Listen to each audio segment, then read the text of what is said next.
Jaron Jarvis Channel, Top 20 Scary Stories of the Day from Reddit nosleep. 2018-09-08. Story 1, I know a girl who never stops talking. There's a girl in my grade who cannot stop talking.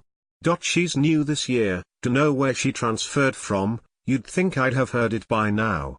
Her name is Courtney, and she's got super dark eyes and blonde hair that looks like it has the texture of a horse's tail. She's made friends with this girl Jeannie, who's in my homeroom and is dating my friend Dale. Dale says Jeannie's starting to get kinda sick of Courtney, and I don't really blame her. Thing is, when I say Courtney never stops talking, that only paints half of the picture. You think chatterbox, you think someone who cuts you off, you give Courtney a lot of grace that she doesn't deserve. Courtney never stops talking. We take bio together, and she spends the whole period talking.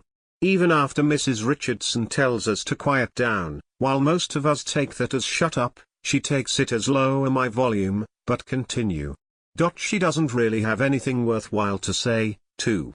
It's like, I'll listen to her for 5 minutes, but the minute I tune out it's like I didn't retain anything.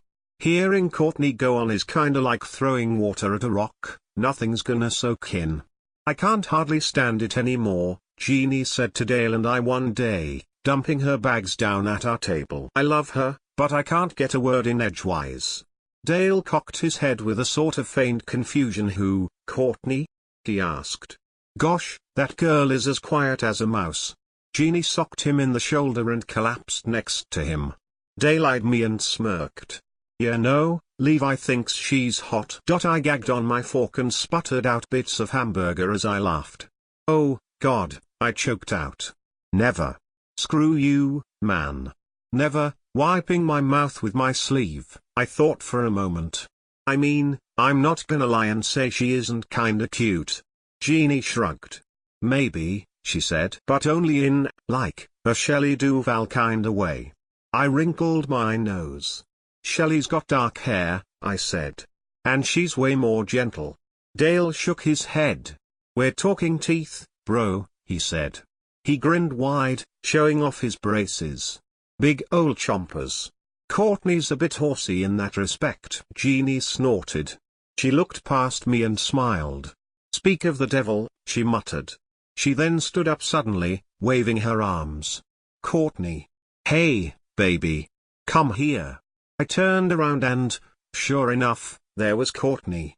She was holding her lunch tray tightly, arms at fixed right angles, glued into her ribs. She had her head down and I could see her muttering, her mouth working quickly to keep up with the words she had already gotten out. She perked up once Jeannie called for her, and she jogged over to our table. Hey. Hey Dale, hey Levi, hey Jeannie, hey guys. She said in a rush. Everything she was saying was spilling out of her mouth, word vomit that she was getting out of the way so that she could upchuck some more. You know the cafeteria is crowded. Real crowded, real crowded. I almost didn't find you guys. Good thing I She continued stammering while looking between us three, apologizing with her eyes that she couldn't find real words to fit into this conversation. Jeannie took her stuttering as an opportunity to actually talk to her. You're going to Eddie Carter's party tomorrow night, yeah? Jeannie asked. Courtney blinked. Eddie Carter? Oh, I know Eddie Carter. I have math with Eddie Carter. Eddie Carter, Carter, her brow furrowed. I had never really been this up close to one of Courtney's famed conversations, and I was now able to actually pick up on how she talked. It wasn't that she was always talking, or always conversing. She was always making noise, she was always verbalizing. She couldn't let any moment fill with silence, so she stammered until she was able to bring actual words into fruition. That was how someone like Jeannie could talk to her. Jeannie would leap at a moment where she was repeating or vocalizing, like a mathematician would snatch an opportunity to round up a repeating decimal. Eddie Carter. Take it he'll let me in. Never been to a party before. Never been to one of his. Take it I can get in. Could I? I wonder. Yeah, I blurted out. She looked to me, stuttering softly. Yeah, Eddie's a good dude. He'll let anyone in, He cares more about the turnout than who actually shows up. Courtney's eyes brightened and she sat down next to me. That's silly, she said. That's silly. You think you think he'd rather have people he knows at a party? That's the point of parties, huh? The point is to gather up people you like and people you like and people you know, not just whoever, huh? She turned to Jeannie and they talked for a bit. I looked over at Dale, who rolled his eyes in a "I wish we hadn't decided to sit here" sort of way. I looked back at Courtney, who was eating now, but still talking. It wasn't as gross as how some other people eat with their mouth open, since she was talking so fast. Putting a fry in her mouth was like watching somebody shove a 2x4 in a wood chipper. Still, it was a weird thing to watch. Every now and then, she would close her mouth around her food and stop talking for a second or so. I had barely any time to notice, but every time she did that her eyes would get glassy and her cheeks would swell up a little bit. It was like she had gone without breathing. Jeannie was right. She did look a little bit like Shelley Duvall. Jeannie promised Courtney a ride from me to the party on my behalf, much to my chagrin. She sent me Courtney's number so we could figure out all of the details together. Surprisingly, Courtney wasn't a super verbal texter. She would send back little phrases like "yeah" and "no thanks." It was a lot more pleasant than talking to her in person. On the day of the party, I had planned to confirm times with her in bio, but she never came to class. I decided to just text her instead. Hey, I'm gonna pick you up at 7, that okay with you? Yeah. Please help me. I was caught pretty off guard at that. Why'm? With what? Please help me. I want to stop but I can't. Just do whatever you can. Please, I want to stop so bad. Stop what? What do you want me to do? I just want you to stop it. Do whatever you can. I don't want to anymore. I never did. Never wanted to. What? I can help you, I just need to know what I'm helping you with. She didn't respond after that. I decided against showing the texts to Jeannie and Dale. What could they do? I had no idea what Courtney wanted. How could they? At this point, all I wanted to do was get Courtney in and out of that party. I wasn't concerned about anything before that. Dale gave me his Funky Love Songs CD, something that I didn't necessarily want, but my only other CD was the soundtrack to the movie Congo, so I didn't really have a choice. Again, I didn't have a thing for Courtney, but I was less annoyed by her as I had been. I was interested in her, not in that way, more in a scientific way.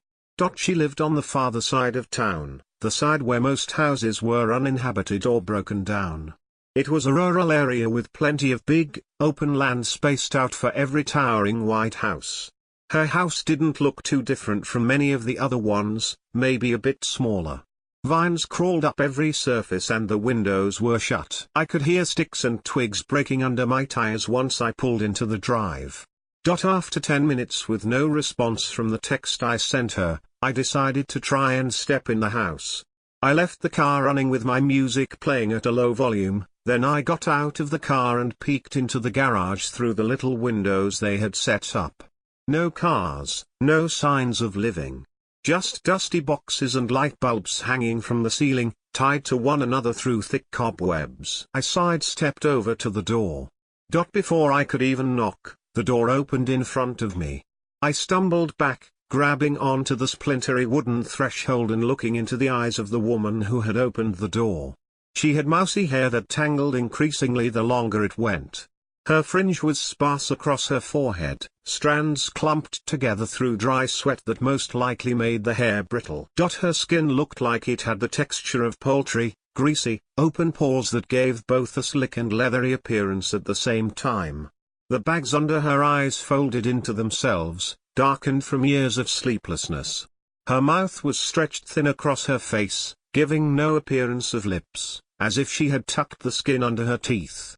I could really only focus on her eyes, lidded and dark, screaming exhaustion. I started to open my mouth to say hi, but she pressed a thin finger to my mouth and narrowed her eyes.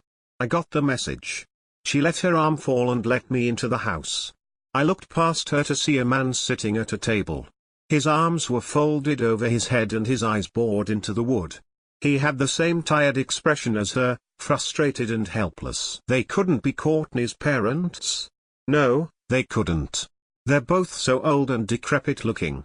The woman then tapped me on the shoulder and held out a sticky note that read, "My daughter is upstairs."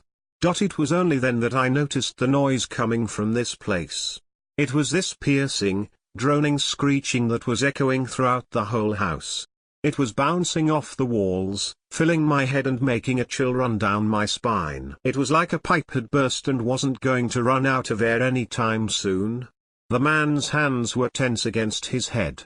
The woman nodded to the level above us. I'm sure the stairs creaked under me as I went upstairs. I'm sure the floors did too. Thing is, I couldn't make out any of it. This wasn't buzzing, this wasn't humming, I can only describe it as pure, sheer, piercing volume. Nothing like I had heard before. I wanted to put my hands up to my ears, but I knew it wouldn't do anything. Courtney was sitting on a couch, her back to me, leaning against a wall. Part of me wanted to call out to her, but I remembered her mom putting her finger to my lips. Something told me that I shouldn't say anything in this house. Instead, I walked up to her and softly put a hand on her shoulder. She turned around swiftly, her mouth agape. I could practically see into the back of her throat. Her eyes were wide and worried, pleading and terrified. It was then I realized that the noise was coming from her. She was screaming, never winded, never breathless, just a long string of volume. Her mouth stretched wider across her face, the skin on either side threatening to split. The pitch got higher. I was looking to the windows now, checking for cracks in the glass.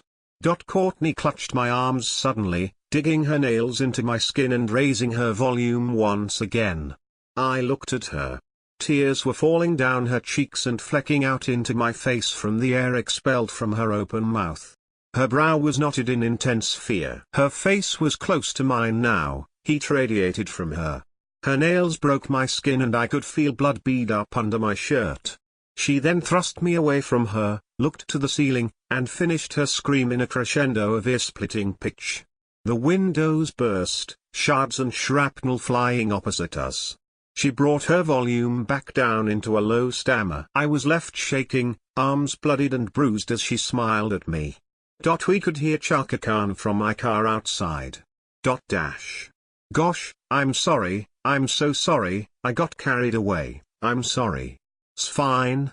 Awful, awful, awful sorry, gosh." Courtney was tapping lightly at the bruising on my arms. Deep red freckles surrounded the marks from where the capillaries had burst under my arms. I was thoroughly shaken from my visit to Courtney's house, feeling light and dizzy in a way that was much worse than it sounded. Courtney had been nothing but hospitable, apologizing but not explaining what in the hell had just happened. Hey, you'll help me out, right?" she asked. "You'll help me? Like I asked, huh? You'll help?" I glanced over at her and tightened my grip on the steering wheel. Again, I said, "I don't know what you mean by that." Courtney released her grip on my arm and let her hands fall. "I just want to stop," she said. I need to, I don't know how, but I need to. I need. Stop, what?" I asked. "Stop, like, an addiction? Drugs or something?" she growled frustratedly. I drummed my fingers. "You know, I hate to be rude, but like, you talk a lot. Is that what you—" Oh, there was a house on the street that I could hear, even with my windows closed. Cars were parked all along the curb, kids sitting out on the lawn and laughing. I made a sharp right into what I assumed was Eddie's driveway. I could hear house music blaring from the windows. "Cool, we're here." Courtney nodded and made several little noises of affirmation, twirling her hair. As we both stepped out, I set my arm on the roof of the car and looked over to her. "You gonna be okay tonight?" I asked. She looked back up at me, still mumbling to herself. She fidgeted with her hands and shook her head. I don't know," she said. It's hard, it's kind of, like, tough to say for sure." Her heels clicked as she walked ahead of me into the house. I followed after, rubbing the tender spot on my arm. A couple in the midst of making out burst through the door, leaving it open for the two of us to walk through. Courtney's eyes widened as she looked inside the house. High ceilings and a tall mahogany staircase were waiting in front of us as we stepped through the threshold. I could feel the floor move under me through the pulsing music. Courtney slunk over to me and dug her nails into my arm. I winced. "I can't hear myself," she yelled to me over the noise. I nodded. "It's really weird. I don't like it." I ran my tongue over my teeth. "Basement's probably better," I shouted. "What? I can't hear you." "Basements." I rolled my eyes and pushed through the people in the way, leading her to the door to the basement. She was vocalizing loudly behind me. Downstairs was a little better. We could hear the upstairs noise through the walls, but we could barely make it out. It was just pulsating beats and chatter that lended itself to white noise. Courtney quieted down a bit. "That's good, this is nice," she said. She released her grip a little bit. Okay, I can hear now, okay, this is good." There was still panic in her voice. Once we reached the basement, I took a second to look her over while she examined her surroundings. Her breaths were short between her words. I could see her chest rise and fall rapidly. She spoke with the sort of urgency you can really only attribute to anxiety, those quick phrases that come out more for the sake of reassurance than actual substance. Of course, it's tough to link Courtney's conversations with any sort of substance, but this was different. Her usual stream of words came out relaxed, like a river. Now, it was rushing out of her mouth like rapids, with rocks in the way that she needed to move quickly as not to stumble over. She really wanted help, I could tell that much. But I couldn't tell with what. Dale and Jeannie were already downstairs, along with a handful of other kids. Some I recognized, some I didn't. They were all sitting on this huge grey sectional. Jeannie was practically in Dale's lap. She caught my eye and waved us over. Dale saw me, saw Courtney clutching my arm, and raised his eyebrows. I shook my head. He shrugged his shoulders and smirked. "Hey, Levi," Jeannie said. "Hey, Courtney baby." The other kids looked up and greeted us, holding up their various solo cups. Courtney and I walked over, waving at people. Courtney gripped my arm tighter. "Dude, we're hella bored," Dale said. "We've played about 6 rounds of Never Have I Ever, it's getting kind of lame." Jeannie snorted. "Kind of?" she repeated. "I never wanna play it again. It's all we know, though." I shrugged. "I don't really know what people do at parties," I said. "We could probably just hang and—" "What are the odds?" Courtney blurted out. We all looked at her in silence as she repeated herself. I couldn't help but flinch as she dug into my Bruce. "What are the odds is, it's a super fun, really fun game. Some kid, Michael Howell, snapped his fingers." "Oh man, yeah?" he said. "Yo, I played that at Eddie's last party. It's actually super fun. It's that one where 1 to 25, right?" Dale asked. Michael shrugged. "I usually do 1 to 10, but it's whatever," he said. "Just match the numbers, and it's cool." Jeannie bit her tongue and tapped her fingers on Dale's chest. "I've never played," she whispered. Dale waved his hands. "It's easy enough," he said. "You'll catch on. We can do a test round with, He scanned the room. I knew the tone in Dale's voice, he knew exactly who he was gonna choose. His eyes landed on me and Courtney. "We can start with Levi and Courtney." He shot that devilish smile that I was learning to hate. Courtney leaned up and cupped her hand between her mouth and my ear. "Just say 10, okay?" she whispered. "Just say 10. Please, just 10, you can help me out. I'll tell you, it's just hard. Please say 10. She took away her hand and leaned back down. Dale smiled at us. "Okay," he started. He clasped his hands together. "What are the odds that Levi and Courtney will go to that closet?" He pointed behind him to an open, empty closet door. "For 8 minutes. No questions asked. The other kids laughed and jeered at us. The kid who was probably named Michael sighed. "Not usually how it's played, but okay," he said under his breath. "Count of 3, you two," Dale said. Courtney turned to me, once again pleading with her eyes. Everyone counted down for us. 10. I shouted 10.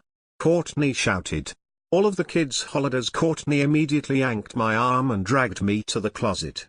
She was breathing heavily and clutching onto her face. It sounded like she was whimpering. Courtney slammed the door behind us. I could make out her hands flailing as she tried to catch her breath. "I'm really scared," she gasped out. "I'm so scared. I want to stop. I don't know how to stop it. I can't. I flipped on the light switch. Her face had blanched completely and broken out in a sweat. She was hyperventilating now, her back to the wall as she clutched onto her hair. "What do you want to stop?" I asked. I racked my brains. "What? Stop talking," she yelped. "Yes," she cried out. "Yes, that's exactly it. Yes, I need to stop talking. I think it has to do with my house. We moved in a few years back, and the moment I stepped in it was like I couldn't stop talking. It was like vomit, it just kept coming. I need to talk like I need to breathe, Levi. I can't control it, and whenever I stop it's like my heart is going to stop, or I'm gonna dry heave, or my arms are gonna fly off and, she flailed her hands around. It's gotten worse lately. That screaming? The screaming I was doing at home earlier? I can't stop that either. It comes out of nowhere when I'm at home, and it's happening all the time now. It's like a tornado coming out of my throat. My lungs feel like they're bleeding. I know my mouth can't do that, it shouldn't do that." Tears were pouring down her face. "My parents haven't said a word this whole time. I don't know if it's because they're scared, or maybe they just, physically can't speak, but they're so tired. I try to say a word to them now and it's just vomit. That's what it feels like." She clutched her stomach and paled. "It's literally word vomit that just, totally expels out of my face and makes me sweat and feel cold. I feel like I always have a fever. No one can help me." She keeled forward and started crying in choked, hiccuping sobs. "I hate it. I feel so sick all the time. I want help. I want my mom to nurse me back, like when I was a kid, you know? It's so scary. I hate it." She collapsed against the wall and howled through her sobs. "I want my mommy, Levi. I'm going to die. I just want to die." She was screaming. God, could no one hear her? I kneeled down and fiddled with my hands. I groaned. "I don't know what I can do, Courtney. What do you want me to do? How can I quiet you down?" She took deep breaths in an attempt to gather herself. "Do you want me to, cover your mouth? Will that do anything?" She grasped at my hands and made desperate noises of affirmation. Yes, please," she said. "Just try anything. Please. Anything." She clasped my hands tightly. I nodded. She released one of my hands and I placed it against her mouth, making sure to leave space for her nose. I could still feel some air escaping through spaces between my fingertips, so I clamped my other hand over them. Courtney's face grew red. Her cheeks swelled and I could hear noise from the back of her throat. Her eyes were welling up and spilling over. I could feel her cheeks, they were tough. She looked kinda like that lady from that one movie Eraserhead, except more distressed and scared. The noise from the back of her throat grew louder. She slapped at my wrists and I released my hands. "And the blood in my ears is gonna spill out and it's gonna kill me and I'm gonna die," she spit out. As she continued to talk, more tears fell once she came to the realization that it didn't work. She leaned forward and punched weakly at my chest, yelling through her crying. I kept on thinking, how can you shut someone up? How can you make someone stop vomiting? How much time did we have left? I stopped. Time. In the closet. "Courtney, oh my God," I shouted. She looked up, shocked. "Courtney, can I kiss you?" She blinked. Levi, I don't think it's the best time, she said. Given, you know, she gestured vaguely at herself. I shook my head. No, it's like, I gave a sharp exhale. Okay, it's like, when people kiss, it kind of closes of their throats. Courtney cocked her head. Have you ever kissed a human person before? She asked. I ignored her question. You're really focused on, like, lip contact, I said. It's a double effort from both sides. Me closing off your mouth is like making a dam, but kissing would be like two rivers kind of converging. She thought for a second, tittering under her breath. Okay, well, she said. Okay, it doesn't make a lot of sense, or, like, make sense, but we should try? She nodded. Yeah, okay, it's worth a shot, we should try. We sat cross-legged on the floor and looked at one another expectantly. She sang a song from my car's CD quietly under her breath, which made me smile a little bit. She looked like a mess, her tears were dry, sweat was still dripping over her eyebrows, the rims of her eyes were red and swollen. It was so weird to think about it, I had only had my first real conversation with her the day before. Bizarre. I put my hands on her shoulders, noticing once again the bruising and scabs on my arms. I ignored it and looked at her. Her mouth was still moving, muttering. This had to work. We pressed our lips together. It was very firm. That's all I could say about it, very firm and determined. Nothing like those kisses from the movies. Heat radiated from her face as it had about an hour before. Not from embarrassment, I could tell she was trying to force back any noise that was trying to get out.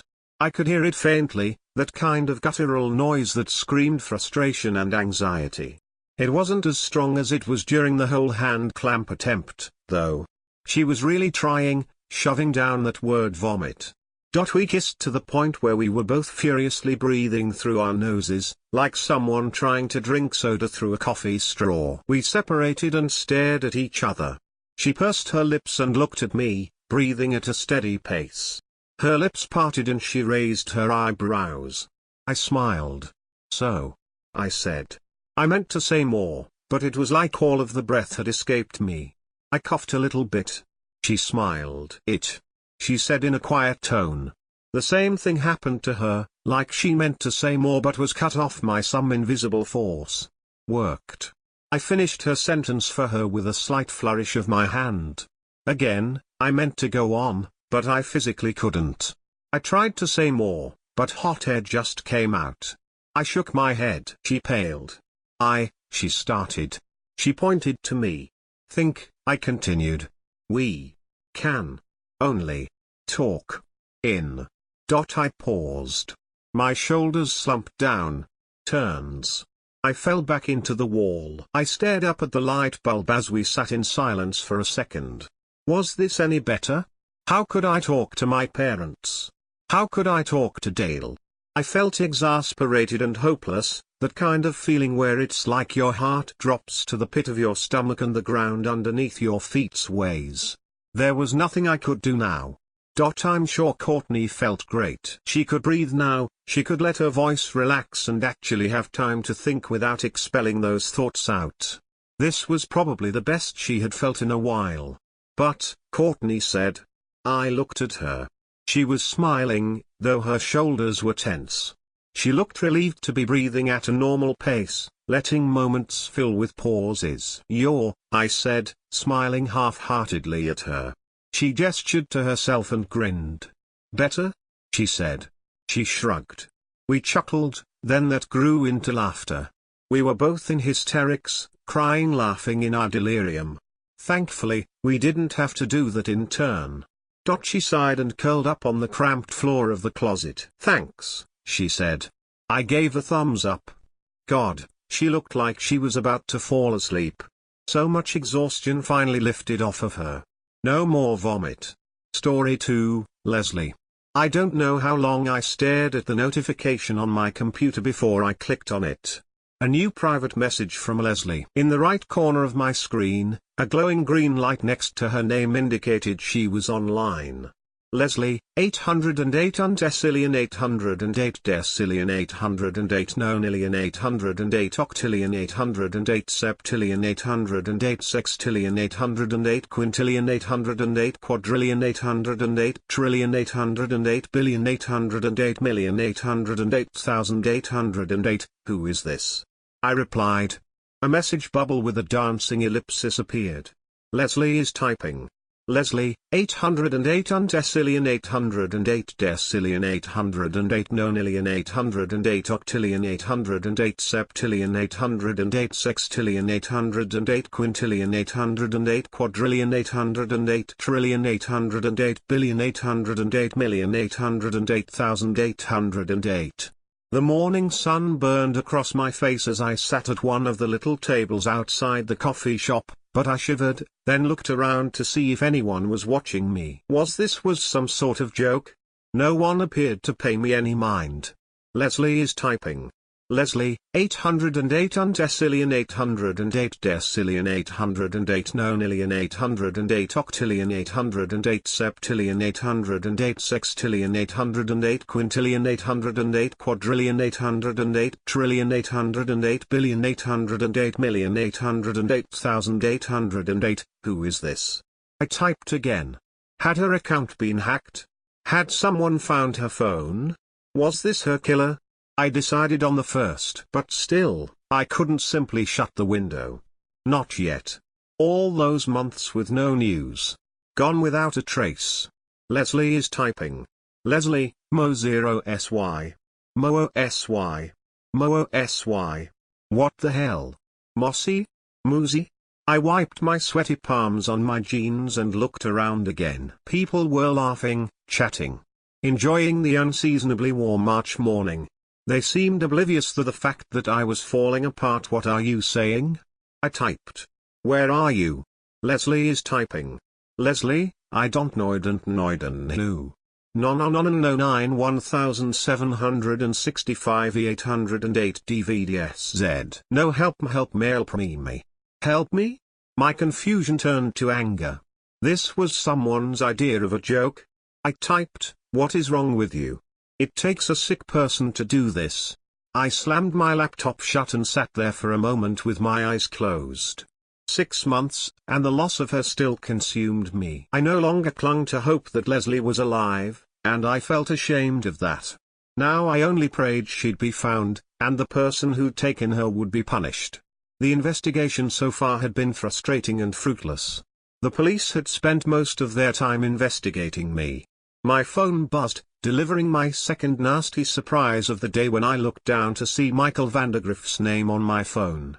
Michael was Leslie's brother. The last time I'd seen him he'd punched me in the face in the police station parking lot after the first time I'd been brought in for questioning. Still, maybe there was news. Hello? I said, what the hell is wrong with you? He asked. Mom is crying. What are you talking about? I'm talking about the message you sent her from Leslie's account. Why would you do that? My temper surged. I didn't do that. I got one too and thought maybe it was you. I sent him screenshots, and he sent me one back. Leslie, hello. Karen, Deacon, is this you? You're logged into Leslie's account. Leslie, I miss you. Leslie, Ekant 808808808 get out. Michael was quiet for a moment, then he said, if you can answer her security questions, change her password. I've been trying, but I can't access it. The thought of him hacking into her profile, deleting pictures and snooping through her private messages bothered me. I promised I wouldn't, disconnected the call. Getting into her account wasn't a problem. I'd spent the last 5 years memorizing everything about this girl. I knew her favorite book and her favorite teacher, and I sure knew her favorite pet's name. Although I hated cats, Satin and I had bonded over our mutual grief. I changed the password, then I glanced at her inbox. There was no record at all of today's messages sent to me or to her mom. They both showed last messages sent in September. I didn't know parts of messages could be erased. I knew I should just probably deactivate the account, but I couldn't do it. Instead, I found myself looking through her photo albums. Big mistake. This was the girl I loved. The one I wanted to marry. It hurt to look at her smiling face, because the last time I'd seen her, she'd been beating her hands against the passenger glass of a stranger's car. The waitress came by with my check, saving me from the black hole I was about to disappear down. I paid and went to class, and didn't think more about it until that night, when I logged on to my own account. I had a new message from Leslie's account. "Leslie, I can't see any help me." The new password wasn't something even Leslie would have guessed. How was this person doing this? My phone buzzed in my pocket and I snatched it out, anticipating another call from Michael. What I saw nearly stopped my heart. Leslie's face popped up on my home screen, with the caption "Leslie calling." Her phone had disappeared with her. Could someone fake this? I squeaked out a hello. Over the pop and crackle of a bad connection, I clearly heard my name. Deacon? Leslie's voice. Oh, God.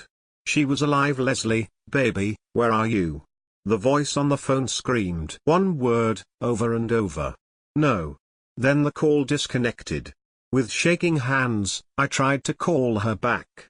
Her mom put money in her account every month to pay the phone bill, because she said she couldn't bear it to think that Leslie might somehow get access to her phone and not be able to use it.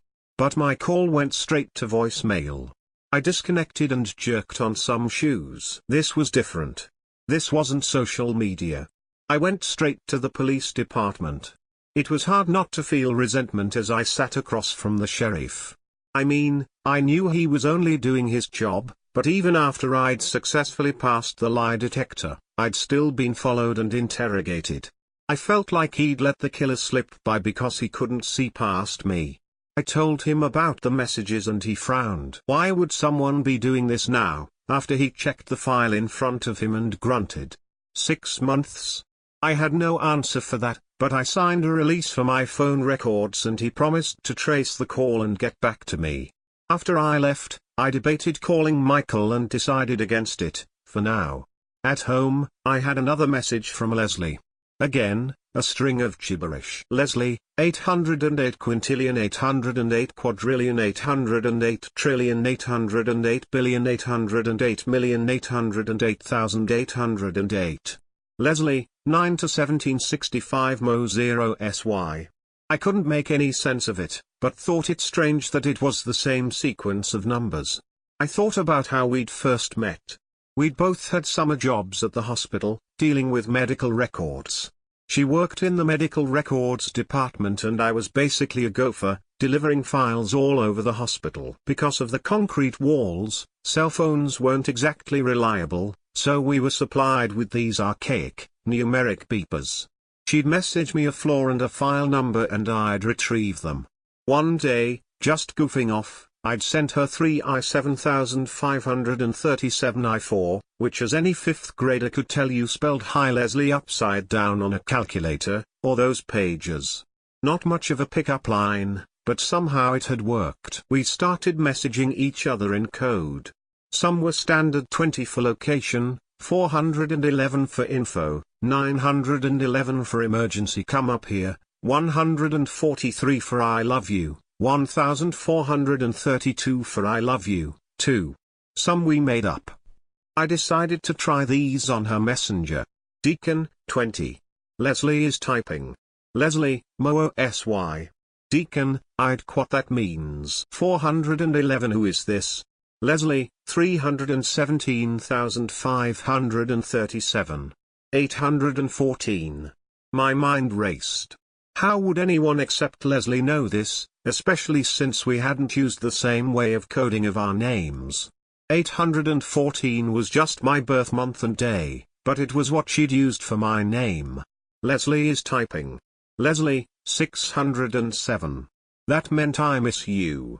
I typed back 204. Are you okay? Leslie, 17. No. She didn't type anything the rest of the night. I didn't know what to think, or do. Especially when I got a phone call from the sheriff the next day saying there was no record of any call from Leslie's line, nor any record of my phone receiving a call. But he'd seen the number in my received calls, so he didn't know yet. Maybe a new spoofing method he wasn't aware of. but I was beginning to think it was something else. The day Leslie was taken, we were camping. It was a normal afternoon, an activity we did frequently. She'd taken my truck to the little market down the road to get marshmallows for s'mores while I worked on the campfire. She'd been gone long enough that I thought she should be back. The store was just a couple of miles away when my phone rang. It was Leslie and she was upset, said some guy in a beat-up Buick had just rear-ended her. She was getting out to exchange insurance info. When she told me she was less than a mile from camp, I banked the fire and told her to wait on me. Then I took off walking. I hadn't gotten far when a beat-up, blue Buick roared past me. What I saw would haunt me for the rest of my life. Leslie's terrified face in the passenger window, her hands beating on the glass. For a moment, I froze. All I could think of was, do I chase the car or run to my truck? Of course I couldn't catch the car, but it seemed wrong to run in the other direction. Then some common sense broke through and I called 911. The cops never spotted the car, never had any leads on it. It was like she'd vanished off the face of the earth. If I could be honest with myself, I would admit that I don't think she lived out that day.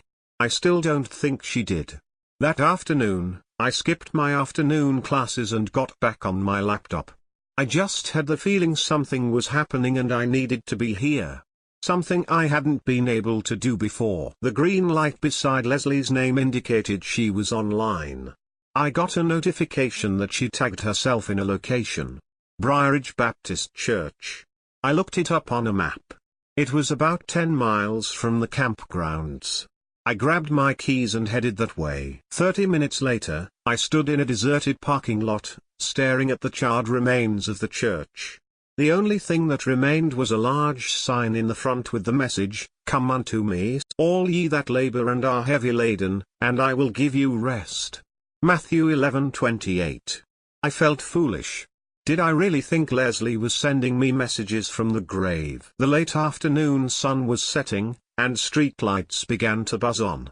Across the street, a neon sign from a junkyard buzzed on. It looked as old, battered as the cars it advertised. Most of the letters were burned out, but a few stood out in red. Morton's Junkyard. Moozy. I ran across the road. I didn't see a worker, so I just went through the gate and started walking around. I found the Buick on the second row. The smell of decomposition hung heavy in the air, only partially masked by a stinging, chemical smell. I had the strangest feeling as I stood by that trunk, and I noticed a few things at once. The red letters of the sign, the church sign, the tag on the car across from the Buick read 9 to 1765. "Can I help you?" a voice behind me asked. When I turned, I saw his name tag and the final puzzle piece slid into place. Bob. Bob, converted to 808 on a pager. He looked nervous, twitchy. I could only imagine what he saw written on my face. I stared at him, judging. He was taller than me, but lean. I thought I could take him. I thought. He reached behind him and pulled a gun from the waistband of his jeans. "How did you find me?" he asked. "She led me here," I replied. The look on his face, horrified, yet not surprised, made me wonder if Leslie had been haunting him as well. He led me to a small, grimy office, took my phone from my pocket and motioned for me to sit on the concrete floor beside a big black barrel. He tossed my phone on his desk and fished a pack of cigarettes and a lighter out of his front pocket. His hand shook as he lit one. "What did you do to her? Is she in that trunk?" "Was," he said mildly, and rubbed his hand across his pockmarked cheek. "The weather got warmer. I moved her yesterday because of the smell." He nodded to the barrel. "You wanna know what happened to your girl? She's in there." I thought of what she'd told me and her mother. "I can't see any more. I can't get out now, because you just wouldn't let it go. I'm gonna have to find another barrel for you." Music blared suddenly, scaring us both. Bob looked at the old boombox in the corner, which was blasting Conway Twitty, "I'd Love to Lay You Down." "Not that song again," he cried, and strode over to the corner to jerk the plug out of the wall. It died briefly and then screamed to life again. He cursed and threw it on the floor. I noticed my phone on the desk light up. I saw the keypad for the phone pop up and the numerals 911 appear. Then the dial key flashed, like someone placed a thumb on it. Bob never noticed. He was too busy trying to smash the boombox. I heard a murmur as the call connected and started screaming, "Help! Help me! He has a gun. His name is Bob."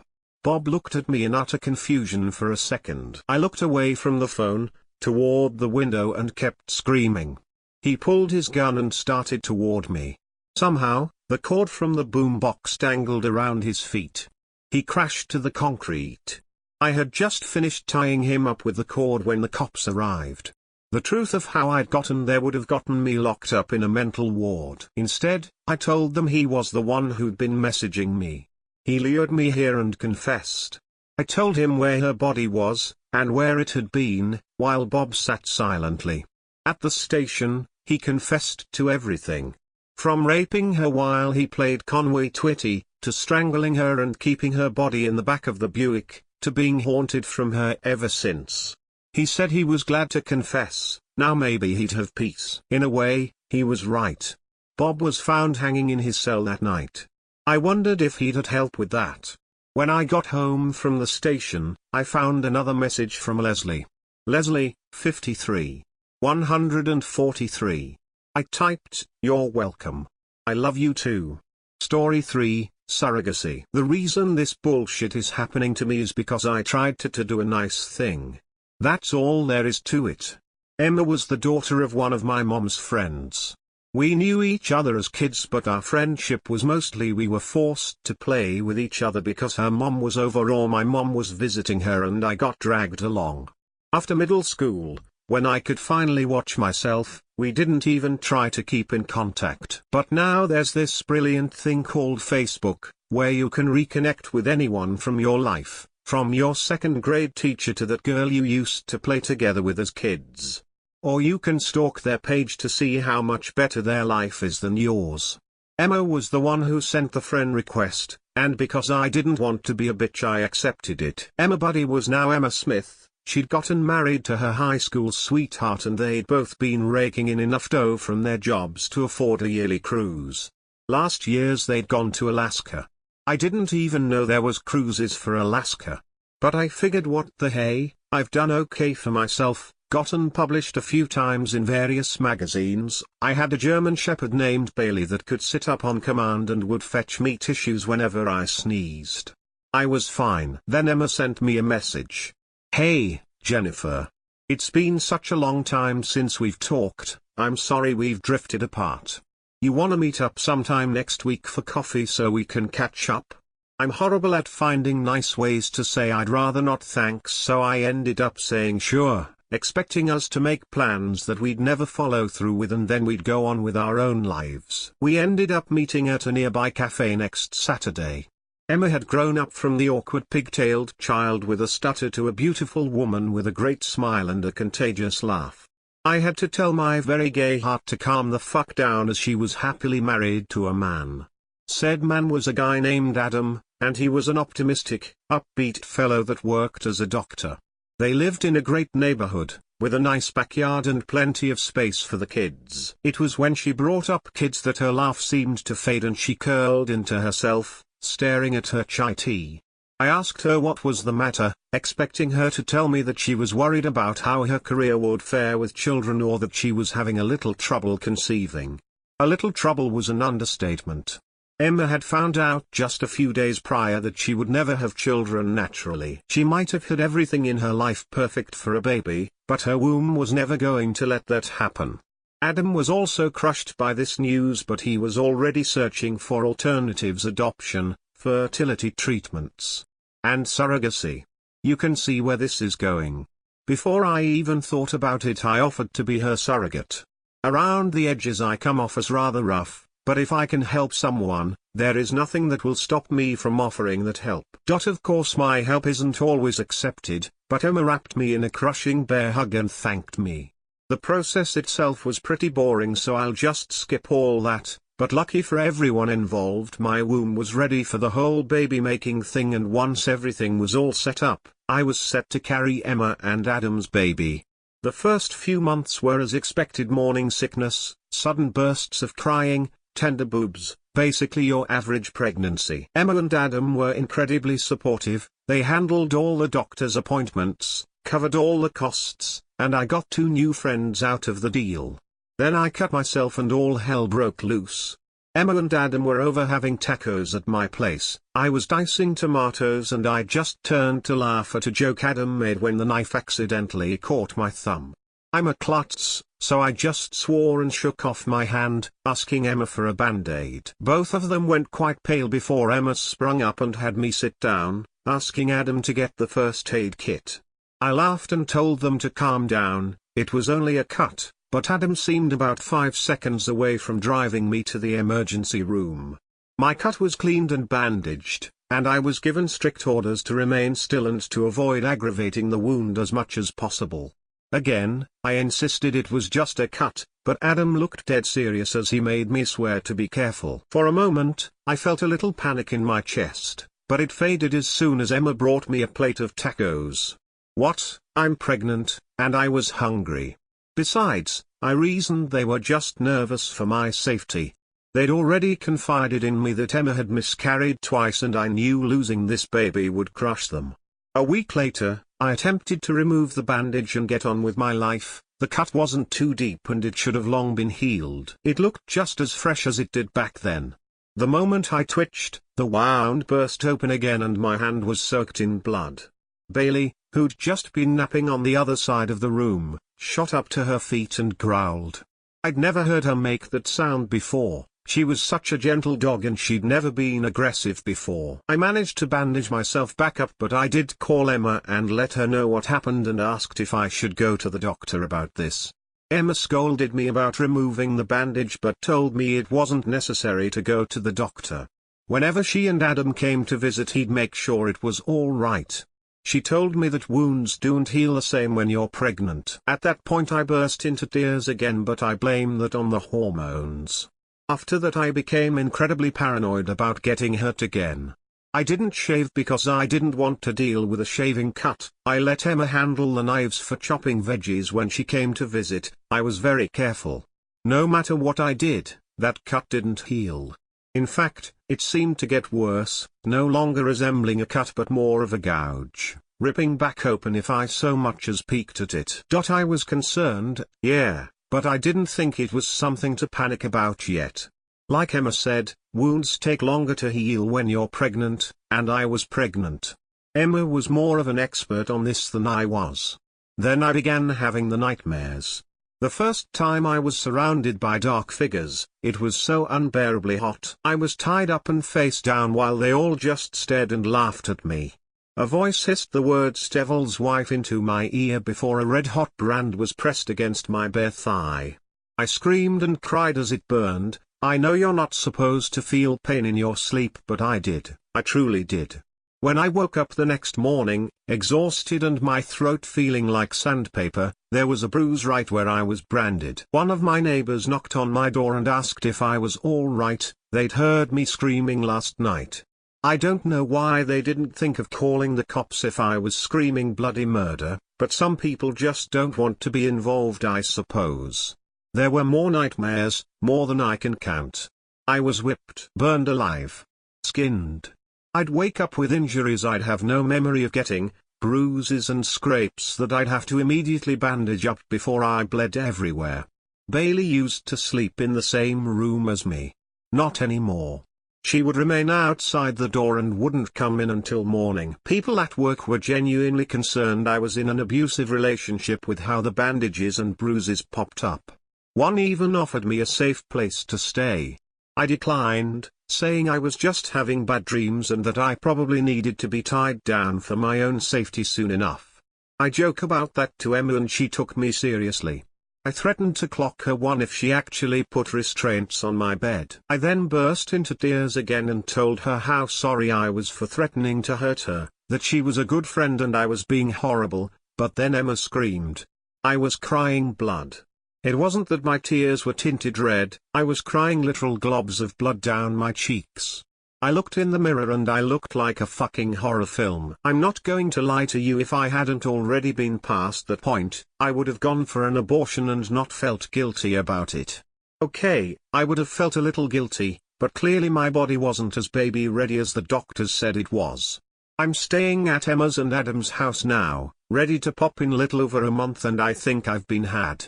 I don't think I'm carrying their baby. I think I'm carrying something else. The nightmares have only gotten worse. When I sleep in Emma's and Adam's bed, sometimes I get a good night's sleep, but it's a toss-up. Adam once said he's doing all he can to protect me, but Emma shut him up before he could explain further. I think he's feeling guilty about what he's done to me. I'm not sure if Emma is. At night I stare at my giant belly and wonder what's truly inside. I feel like hell, constantly woozy and queasy. I know I'm going to give birth soon. And I think the part that scares me most is that last night Adam confirmed what they'd thought might been the case earlier on. I'm having twins. Story 4, last night, I looked at the stars. All the constellations were gone. My boyfriend is obsessed with stargazing. You might think that's romantic, but it's not. Instead of lying back in a pickup truck, wishing on shooting stars and talking about the future, he chews my ear off about dwarf stars while we lie on his rickety little deck, eaten alive by mosquitoes. There's a partial eclipse of the moon tonight, he said after dinner. Want to go look at it? Sure, I replied. Joke's on him, it's cloudy tonight. Yeah. I checked the forecast before coming over. We walked out on the back deck. I looked up, expecting a uniform grey of cloud coverage, but instead, I saw an inky black sky and thousands of little dots twinkling back at me. Sigh. I plopped down on one of the rusty chaises, resigned. What are we looking for, Greg? His face was puzzled. The moon rises over there. He pointed to a gap in the pine trees at the edge of the lawn. I thought it was supposed to rise by now. That's weird. Oh, well, we can look for Cygnus. Which one's that, again? The cross. Should be right. He pointed up and frowned. It's not there. I laughed. I thought you knew your constellations, Greg. I do. Something's wrong. Look, Brianna. I looked up. He was right. Something was wrong, even to the untrained eye, like mine. I didn't see the Big Dipper, Orion's belt, or any other famous constellations. That wasn't the only thing wrong. There were too many of them. It looked like the number of the stars in the sky had tripled. They formed strange patterns that were completely unrecognizable, completely alien. There was a spiral of stars towards the east, like a snail's shell. To the west, a perfect equilateral triangle of bright stars. Almost directly above us, a tiny, gray, galactic spiral that looked like it was photoshopped into the sky. The familiar landmarks of the sky were gone. Not gone. Replaced. A chill coursed through my body. Let's go inside, I said, glancing over at Greg. His face was scrunched into a frown, eyes still locked on the sky. A stiff wind blew over us, whipping through my hair, fluttering through Greg's t-shirt. Yeah, he said. He didn't say anything, but I could see fear flashing in his eyes. We went inside. Greg locked the door and closed the curtains, as if something was going to swoop down from the sky and snatch us up. Do you want to have dessert? I suggested, awkwardly. Greg nodded enthusiastically. Halfway through a bowl of vanilla fudge swirl, I realized I left my phone outside. I was hoping, for once, Greg would be chivalrous and offer to get it for me. Unfortunately, my years of telling him off for opening doors for women paid off. He just shrugged and said, "Go get it. I'll wait for you." "Okay," I said, uneasily. "Are you sure you don't want to?" "I'll wait," he said, abruptly. I pulled back the curtain. I took a deep breath, click, and slid the door open. I stepped out on the deck. The breeze had stopped. The air was still. I spotted my phone on one of the chairs. I snatched it and headed inside. Don't look up. Don't look up. But I was curious. I tilted my head, looked up. The sky was empty. No stars. No moon. Just a thick layer of clouds, covering the entire sky. Click. I whipped around. Thump, thump. A figure stepped away from the side of the house, on the other side of the deck. I jumped back. Craig, there's someone out there," I said, pounding on the glass door. "Get out here." He ran out with me. We slowly walked across the deck, peered into the darkness. The figure was gone. But there, sitting in the middle of the lawn, was an enormous projector. Story 5, Who Laughs Last? I found the lonely door the day I moved into my dorm. The older girls warned us not to go near it, but I'm a Michigander. I didn't care about a bunch of old Southern superstitions masquerading as traditions. I only brought the basics in the trunk of my car: electronics, bedding, supplies, and a couple suitcases of clothes. I was here to finish my degree, not win a beauty pageant or host visiting royals in my dorm room. On my last trip to the car, the main stair was so crowded that I changed course and took the smaller stairs at my end of the hall. The stairwell was blissfully peaceful and cool, and I lingered there, enjoying the contrast from the frenetic activity all around. If it hadn't been so quiet, I might never have heard the sound of the TV or even noticed the door. On the second floor landing, there was a room door that opened onto the stairs instead of the residence hall. Fascinated, I tiptoed closer, my Converse silent on the worn vinyl tile. A TV was definitely on in the room, its volume set low. I couldn't hear the dialogue, but it must have been a comedy, because the laugh track flared up again and again. I'm not sure how long I stood there, listening. I just remember jumping back and hurrying down the steps when I heard voices near the hallway door. Whatever show was on in that room, the sound quality made me think of 1950s-60s TV. The thought struck me that I'd been listening to the laughter of people who were all dead by now. It gave me shivers that lasted long after I'd gone back out into the hot summer day. I was sweaty and my hair was straggly when I got back, so naturally, that was when my roommate and her whole family showed up. Emily. She yelled in the deepest deep South accent I'd ever heard in person. "Hi, it's so nice to meet you. I'm Misty Tanner Gray. And this is my mama." She went on to introduce her parents and several siblings and relations. They all had at least 3 names, and my head was spinning when she finished. They looked like a group of tall, blonde Greek statues. The women had more curls and makeup than the Dallas Cowboys cheerleaders, and the men could all have been quarterbacks or US Marines or both at the same time. I felt like a duck in a swamp pond. They insisted on taking me along to dinner since I was on my own, even though I was a Yankee, and I was actually kind of sad to see them all leave at the end of the evening. After we turned out lights out, Misty watched videos on her phone. It reminded me of the TV I'd heard in the stairway, and I asked her if she knew anything about the door I'd found. "Oh, that's the door they say to stay away from. It used to be an RA's room a long time ago, but they don't use it anymore." Misty lowered her phone, and the glow from its screen made deep shadows on her face.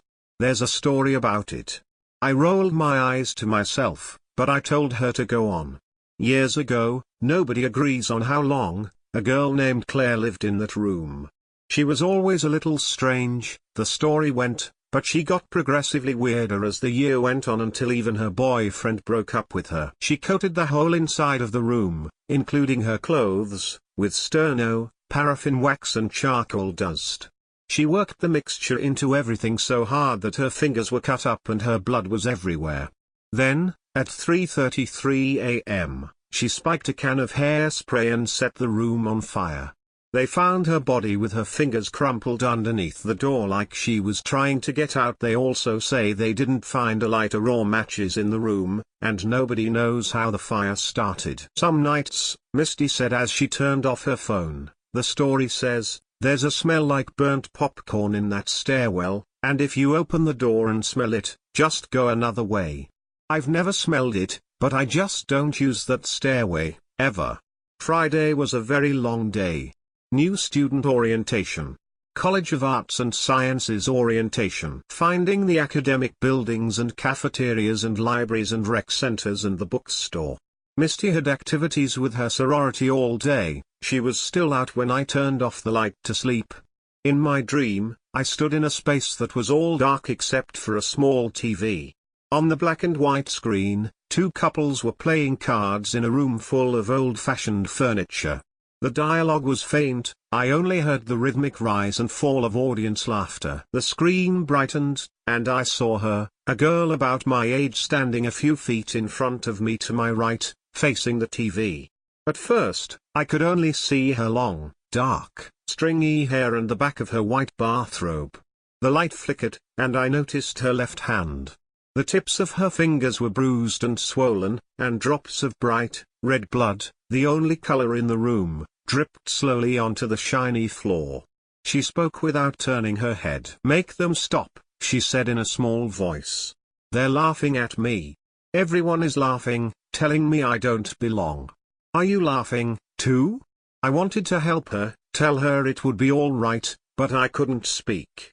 I tried to reach out, but I couldn't move, I couldn't breathe and I couldn't even, "Hey, Emily," Misty said. Her light was on. "Having a bad dream?" Misty told me the next day that. I replied, "I'm not laughing, Claire," and she asked if I'd been eating popcorn. She had more sorority activities that would last well into the night. On my way to the bookstore, I made myself go to the stairway and open the hall door. No smell. I went down to the second floor landing and listened. No TV. I stepped close to the door, but stopped short of touching it. I went on my way, determined to forget about the dream. I bought my books, hung out with some people I'd met in the dorm, went back to my empty room, caught up on a couple episodes of a show, then went to bed. I dreamed I was in the stairwell. The lights were off and the floor was cold. I sat there cross-legged in my nightshirt for what felt like hours. Light flashed fitfully through the crack at the bottom of the door. I heard low, canned laughter and smelled a flat, bitter aroma. I wanted to reach out. Put my hands under the door. Show her that it would be okay. I wanted to. "Hey, sleepyhead," Misty said. Sunlight blazed through our window, and her voice was way too cheerful. "What time did you get back last night?" I rubbed my eyes. "You were still out when I went to bed." She chuckled. "Well, it must not have been here, 'cause I got back at 1:30, and your bed was empty." I took a hot shower to wake myself up, and the water stung my fingers. I looked closely, and found little scratches just below the nails on the backs of both hands. They hadn't been there when I went to bed. Sunday was filled with university convocation events. I asked around about the Claire story, but most people just looked sorry for me, like I was asking about the tooth fairy. The following few weeks of classes are just a blur. I slept poorly, I fell behind in my coursework, and I felt groggy all the time. Misty asked me if I had a problem with sleepwalking, but I'd never done that at home. In the days leading up to midterms, I sensed that people were starting to avoid me. People I'd begun to make friends with never seemed to be around and weren't in a hurry to return my texts. Misty was more direct. "Hun, when was the last time you washed your hair?" she asked me on a Friday afternoon. I'd lost track. When I looked in the bathroom mirror, I was shocked. I'd always thought of myself as being at least decent looking, but the face I saw in the mirror looked like that of a homeless person. My eyes were red and puffy, I had acne like never before, and my hair was turning into dreads. When I reached for my brush, I saw raw scrapes and scratches on my fingertips. Most of them weren't fresh, but I hadn't noticed them before. I was worried, had I subconsciously been chewing my fingers? I really needed some sleep. I cleaned up as well as I could and went to bed early. That night, I dreamed I was in the dark stairwell again, sitting on the cold floor tiles. Dull, flickering light and the distant laughter of dead people filtered under the nameless door. The voice inside was speaking softly. "You're a stranger, they're laughing at you, too. Reach under to me, let me touch you. We'll help each other." Pain flared, and I automatically pulled my hand away and put my finger to my lips. The sudden pain and the metal taste of blood woke me up. The lights in the stairwell were on, and the space beneath the door was black and silent. My legs were numb beneath me, my skin felt frozen and stuck to the floor. Slowly, painfully, I stood and tried to shake the pins and needles feeling as my circulation returned. I remembered everything I'd seen and heard while I sat there, I suppose because I woke up in the middle of it. Limping back toward my room, I became aware that I'd done the same thing before. More than once, maybe every night I'd spent in that dorm.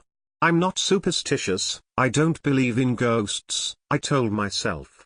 I stopped outside my door and leaned against the wall to collect my thoughts. I looked at my hands, my fingers were covered with fresh scrapes. I brought them closer and smelled that flat odor again. It reminded me of the buffet line in the SF. The smell of food being kept warm well past its time. What was it called? Sterno. My hands smelled like sterno. The stuff that Claire had supposedly used to torch herself.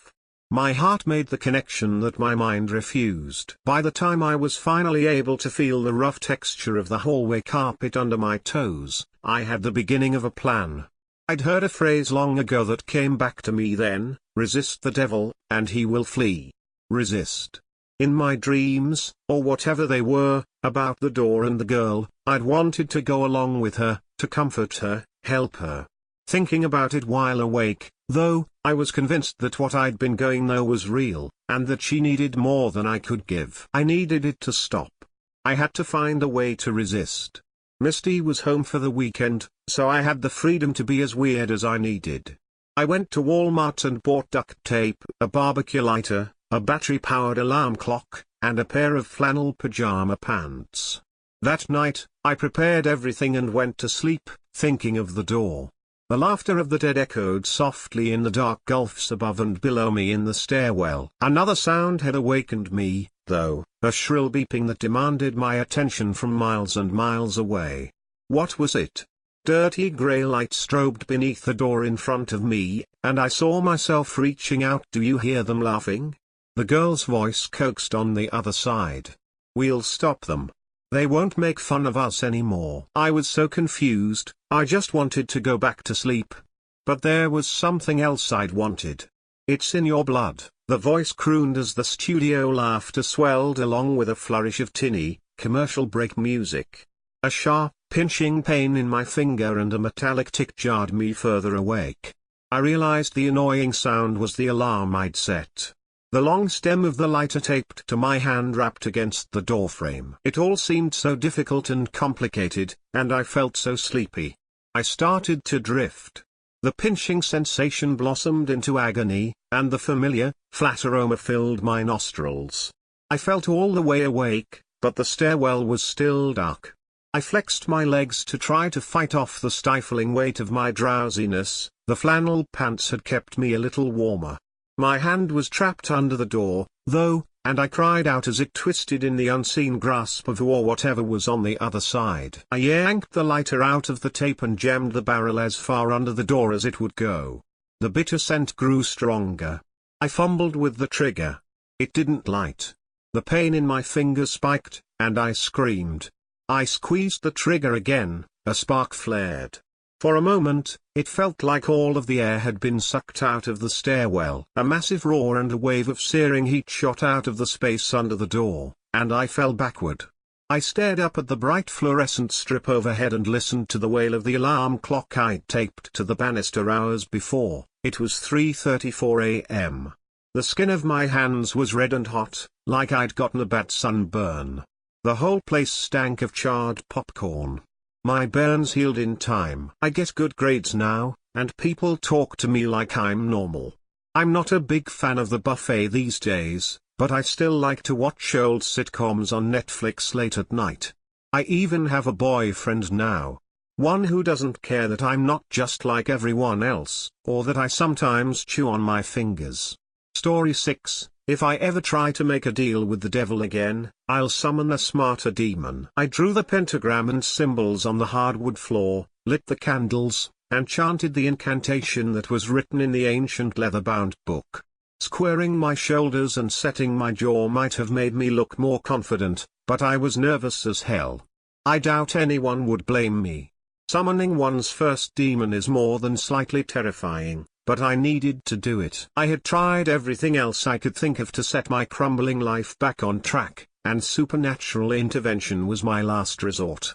Thick black smoke swirled within the circle of symbols as tortured screams filled the room. Just a few short minutes after I had spoken the last word of the spell, a giant creature stood before me. It sniffed the air before locking its bulging orange eyes on me. I imagine it would have narrowed them in its expression of disgust, but it didn't have any eyelids. It wrinkled its bulbous nose and brought its thick, chapped lips into a sneer around two thick fangs. Human, why you bring me here? Its voice boomed, like it was speaking through a microphone, and my ear was right next to the speaker. I stammered, I want to make a deal with you. Its rotund belly bounced as it laughed hysterically for a moment. I make no deal, dumb human. What? Why not? I demanded. The book said book wrong. Human soul worth nothing, like human. No. I did not waste all this time and money for some idiot demon to tell me it was for nothing. You're going to help me, or I'll. I was interrupted by an angry roar. The demon clenched its clawed fingers into a fist and came at me, splintering the wood beneath its enormous hooves with each step. I don't know if the creature didn't see the ceiling fan because the room was dark, or because it was so furious that it wasn't paying attention, but I was given the opportunity to run when its head smashed through the wooden blades and the globe around the bulb shattered. The abandoned house where I had performed the ritual was unfamiliar to me, and I prayed that I was running toward the exit as the demon crashed through the door of the empty room I had chosen for my venture. It slammed into the wall and raced after me, stumbling over decaying furniture left behind by the long-gone inhabitants of the dwelling. I let out a half-victorious, half-terrified yell as I found the stairs to the first level and began my hurried descent. Just as I reached the front door near the base of the steps, I heard a deafening yelp followed by a loud crash. The demon had tripped at the top of the stairs and tumbled down them. Once its massive body hit the landing at the bottom, the floor collapsed and the monster fell to the basement below. The sudden silence intrigued me, so I cautiously walked to the giant hole in the floor and peered through it. The creature let out a groan and gingerly sat up while rubbing its head. It looked around the rotting basement before shifting its gaze up at me. The dazed look on its face was replaced by one of embarrassment, followed by one of fury. It got on its feet and reached for the remnants of the floor above. When it realized that it couldn't quite reach, it jumped. You would think that such a powerful creature would have no problem leaping the 2 feet it needed, but it wasn't even close. When it landed, one of its hooves awkwardly hit some rubble, and the beast fell on its back. It growled in frustration, sat up, and glared at me intensely. I suddenly felt freezing cold and blazing hot at the same time, and decided that was the time to get out of Dodge. I ran to my car and thanked God that I picked a place in the middle of nowhere. At least no one was in imminent danger if that thing ever escaped. At least if it decides to attack you, you'll hear it coming from a mile away. Story 7, Your neighbors aren't who you think they are. I grew up in a boring neighborhood in upstate New York. It was a suburban area, more on the rural side, but our town consisted of one main street, a few shopping plazas. The rest of the town was made up of neighborhoods, farmland, and the school. My parents lived in a blue house with a 2-car garage. A basketball hoop played situated above the 2 big doors. On our street, our neighbors had similar homes, probably mirror images of ours, just different color siding. Some even had pools, like my friend Tanner. My parents were friendly with all the residents of the street. There were 9 total houses, 3 located at the end of the street around a cul-de-sac. This is where Mr. Griffin lived. A man slightly older than my parents who lived alone. He had an older daughter in college that would sometimes visit him. Other than that, I didn't know much about Mr. Griffin. Tanner's family moved when I was in 6th grade when his dad accepted a job in Minnesota. Not only did I mourn the loss of a friend, but I no longer had access to a swimming pool in the summers. School came to an end that year, and instead of feeling happy and excited for the summer, I felt a little sad. I had turned 12 that year, and my dad encouraged me that if I wanted to have some pocket money, I should ask the neighbors if they needed help with anything, lawn mowing, weed whacking, and other odd jobs.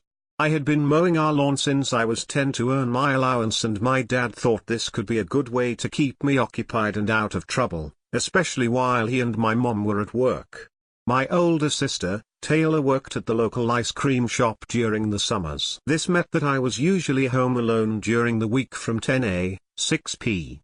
When Tanner was around, I had usually spent every day at his house with his younger brother Miles and his mom, who didn't work.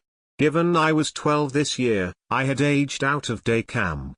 I didn't hate my dad's idea, and of course I wanted to have my own money.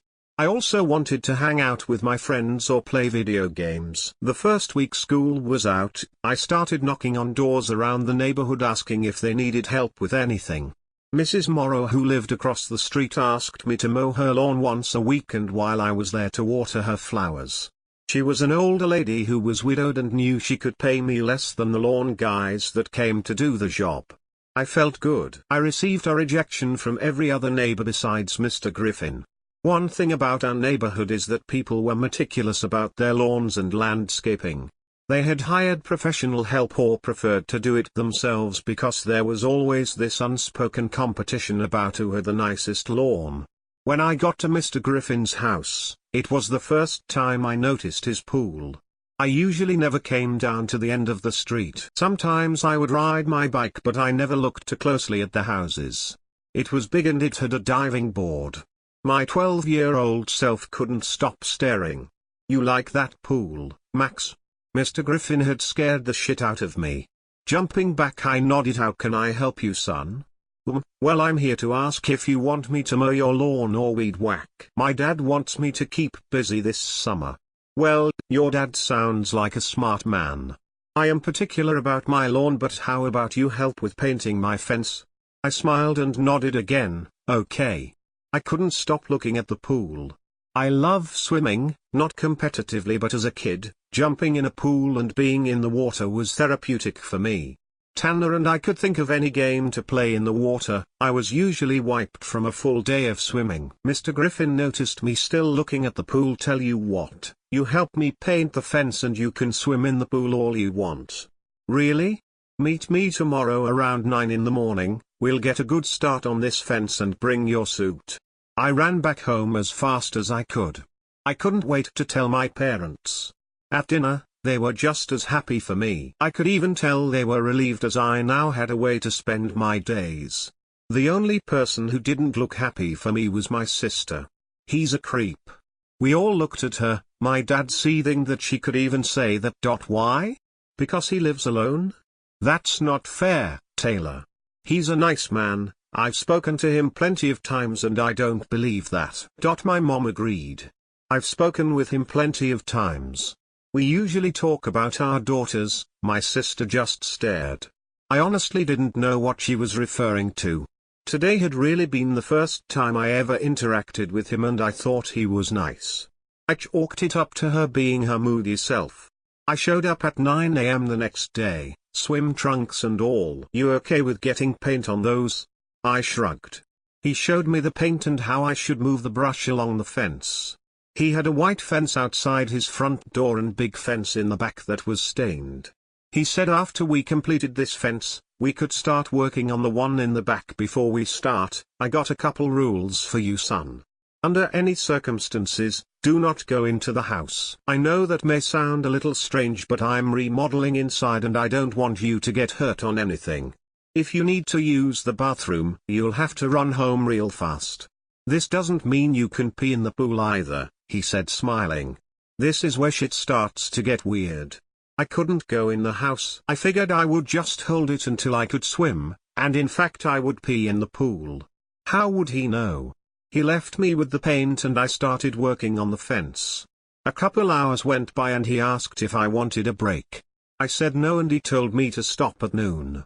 My mom had packed a lunch for me that was in the fridge at home, but Mr. Griffin came outside with a ham sandwich and a Coke. "Here, enjoy this and then end the day in the pool." It was a good sandwich and I was wired off the soda. We usually didn't drink soda at my house. My parents always said it would rot my teeth, but my dad secretly kept a 12-pack of Coke in the garage fridge I would occasionally steal. The pool was amazing. Located in complete sunlight, it was warm when I jumped in. I did back flips, front flips, cannonballs off the diving board. Even though I was by myself, I thoroughly enjoyed my time. It was about 4 p.m. when I had finished swimming. I was wiped. I said goodbye to Mr. Griffin and would return tomorrow around the same time. I spent the majority of the summer with this routine. Every Wednesday, I mowed Mrs. Morrow's lawn and watered her flowers. On the other weekdays, and even some weekends, I would wake up, head to Mr. Griffin's, sometimes on my bike so I could make it home in time to use the bathroom, and would continue to do odd jobs for him in the morning. He fed me lunch every day to the point where my mom stopped making mine. It was always some variation of a sandwich. Sometimes I even got potato chips, and he always gave me a can of soda. I probably would have gained weight if I wasn't swimming. As summer came to an end, I helped Mr. Griffin close up the pool. He invited me to do the same for him next summer and I agreed. Hey Max, say would you want to help with some stuff in the fall? I'll pay you for your time. I contemplated. Soccer would be starting and I would need time to do homework. Given that I spent a lot of time at Mr. Griffin's house this summer, I really didn't see my friends too much either. But, I would have less money since I wouldn't be helping Mrs. Morrow anymore. Sure, I can do that. I replied a little hesitantly. Great, we'll play by ear as the leaves fall. I didn't see Mr. Griffin for about a month as I started 7th grade and soccer tryouts came and went. I made the modified team. We connected back in October when he asked me to rake leaves off of his lawn. I ended up helping him for a few Saturdays as well as helping move outdoor furniture. There were no sandwiches this time, but he did give me cash at the end of our visits. One Saturday in late October I was raking his lawn when I really needed to pee. Mr. Griffin was out running errands and I didn't think I could run home. It was also colder that day, and when the wind came through it made it hard to breathe, let alone rake leaves. I was scanning for a place to go outside. There really wasn't an ideal place for me to go without someone seeing me and trudging into woods met fighting with prickly bushes. This is where I thought it was crazy I couldn't go in the house. I peered through the windows inside. It didn't look like construction to me. Maybe he finished over the summer? Even when he had left today, he reminded not to go inside. He did this all the time, whenever he was leaving and I happened to be there whether I was swimming or working on something. I always nodded and figured his whole house always looked like a construction zone. I guess I didn't care to look until now. I was perplexed and on the verge of peeing my pants, so I entered the home. It looked normal as ever. He had a lot of papers everywhere but nothing that made me think twice. I found the downstairs bathroom and relieved myself. At this point, I should have left but my curiosity took over. I started to look around. Living room had 2 couches and a nice TV. I saw Mr. Griffin's work ID laying on the coffee table. He was a researcher for Arcadia Labs, which had a location 30 minutes out of town. They did research for pharmaceutical drugs and many of the well-to-do families in our town had at least one family member working for them. It made sense that Mr. Griffin would be able to own a sports car and nice home with a swimming pool all by himself. It didn't make sense as to why I couldn't go inside all this time. That's when I heard it. A loud, very deep, piercing groan. I jumped and ran out of the house and never looked back. I tried telling myself maybe he had a dog that he kept in the house and maybe it wasn't friendly. I knew I never wanted to go back there ever again, but I needed to find an excuse. Mr. Griffin had stopped by our house to drop off money that I didn't collect the day before. My dad answered the door and asked me to come downstairs. Max, you left before I got home yesterday and you missed some leaves in the backyard. That's unlike you. I chalked it up to having bad diarrhea and that I had to go home. I think he bought it. Well, I'm glad you're feeling better. You can come back tomorrow to finish and I'll need you to sweep the garage too. I didn't want to go but I couldn't think of anything to say. I nodded and I returned back to the house the next day. I never went back into that house and as fall moved into winter, I stopped helping Mr. Griffin. He even asked me to help shovel in the winter, but I declined saying that I wouldn't have time. He respected my decision and said he was looking forward to summer and asked if I was excited to swim this year. Winter passed and I hadn't seen Mr. Griffin for a few months. My family even sent him a gift basket over the holidays, thanking him for spending time with me and allowing me to use the pool last summer. I was almost feeling normal again until one weekend in April I saw a couple moving trucks near Mr. Griffin's house and then 3 cop cars, an undercover FBI truck, and an array of officers. It was an ugly rainy day and I was outside grabbing the mail when I happened to look down the street. I grabbed my bike and headed that way. Caution tape wrapped around the front porch and across the garage. I saw Mr. Griffin in handcuffs. I couldn't stop starting at him. What was going on? Did he not pay his taxes? Why was he moving? That's when I heard the awful groan again, a shrieking yell. It was a man on a stretcher. He looked famished and ill. An officer approached me and asked me to leave. I stared at Mr. Griffin before I turned my bike around. He saw me and we made eye contact. He smiled. That memory still haunts me today. Later that evening, the cops actually knocked on our door to question my parents about Mr. Griffin and their experience with him. They said they were very shocked, never thought he was odd, just lonely, maybe. They explained that I was working for him over the summer and this past fall, to help with odd jobs around his house and that I regularly swam in his pool. I sat at the bottom of the stairs to listen. I don't understand, my dad said. What happened? This a man we have lived next to for 20 years and you're not going to give my wife and I any insight as to why you had an entire SWAT team in our neighborhood today? It was silent and I heard the officer take a long sigh. Our investigations are a private matter, Mr. Reed. But we would like to speak to your son, if we can. My dad shook his head. I don't think he needs to be involved in this. If anything ever happened between them and I don't know what you're insinuating but our son would have told us. He's never had any issues with Mr. Griffin. I felt ill again.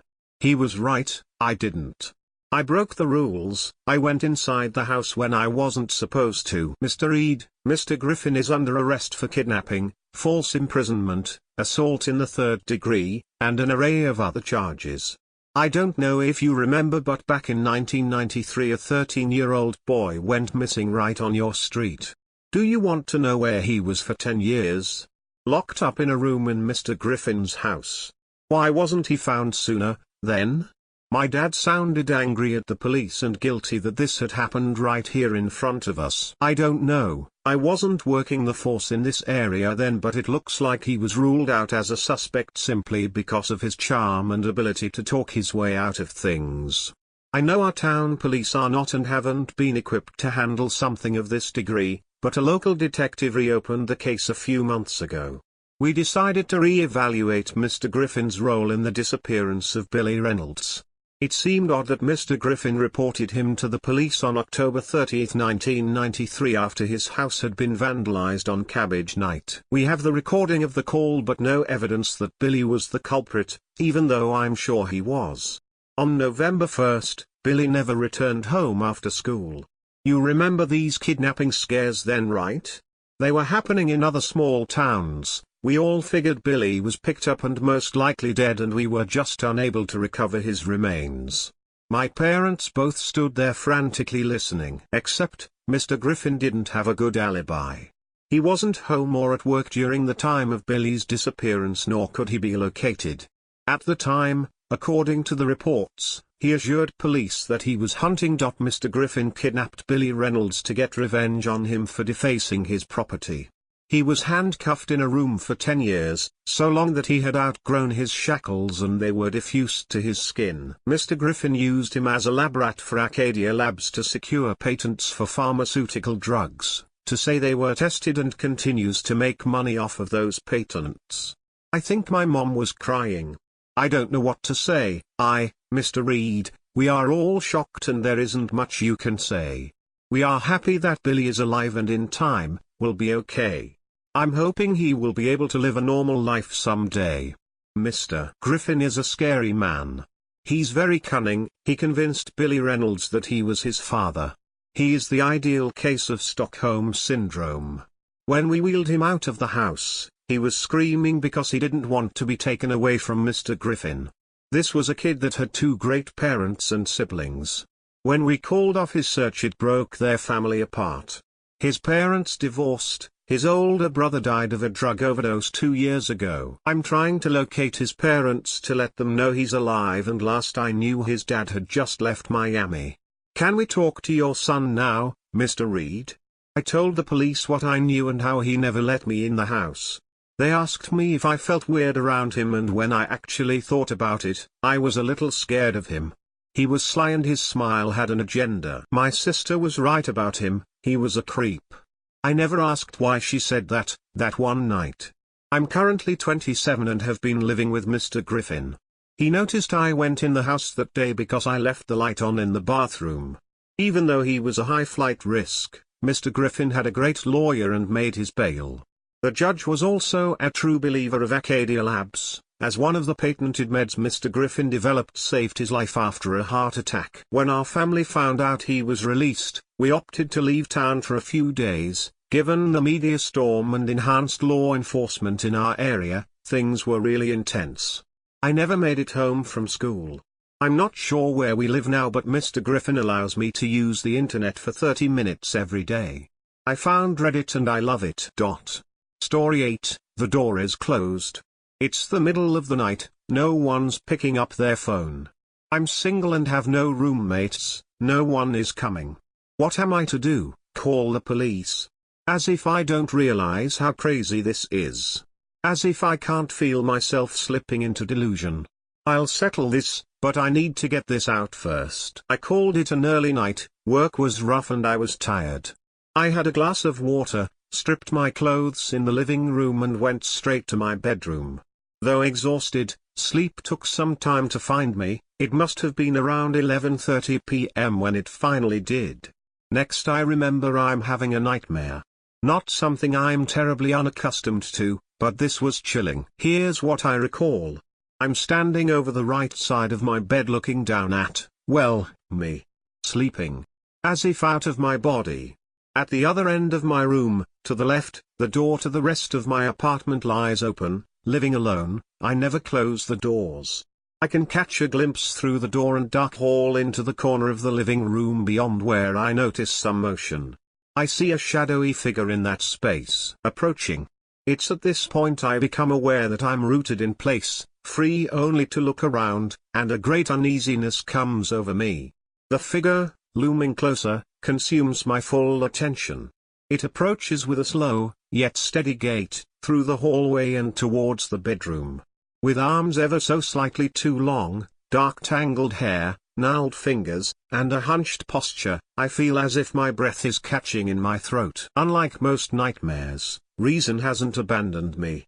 I know I'm dreaming. I can see that plainly before me, but the hideous nature of this figure makes it hard to swallow the panic welling up inside of me. Then it reaches the bedroom door, and sees me. Physical me, sleeping me. It freezes momentarily in the doorway, its head snaps slightly, as its attention focuses in on me. And its whole demeanor changes. With posture hunched even greater than before, it stalks up to me. Its gait goes from steady to something entirely unnatural. Pausing ever briefly between each step, its weight forward, poised, gaze intently upon me. It stands over me, my fan lightly blowing its hair as it looks down upon me. From the window a narrow beam of light falls just short of my sleeping head. I try to wake up. I try to tell myself I'm dreaming, that I'm okay. Despite myself, as it leans down closer towards me, I'm slowly coming up, I'm choking, and I can feel cold, animal fear welling up inside of me like never before. I gasp, dream me. It jolts upright, dark glazed eyes glaring fixedly upon me. It looks angry. Never taking its gaze from me, it slowly creeps away, back towards the door. Only it never gets to the door. It stops just short, and backs into the closet, closing the door behind it. Finally, I wake up in a cold sweat. Fuck. I've had some fucked up dreams before, some night terrors even, some that could really set me on edge, but that was something. I take some deep breaths and calm myself, pushing the sweaty blanket aside. It takes me a few minutes to collect myself, but I do. And if only it ended there. God, what mercy. The door is closed. That same cold dread from the dream rises in me. I try to force my eyes open. I woke from a dream only into another. Please. No. The door is closed. The closet door. I want to vomit. I never close that door. I'm telling you. Never.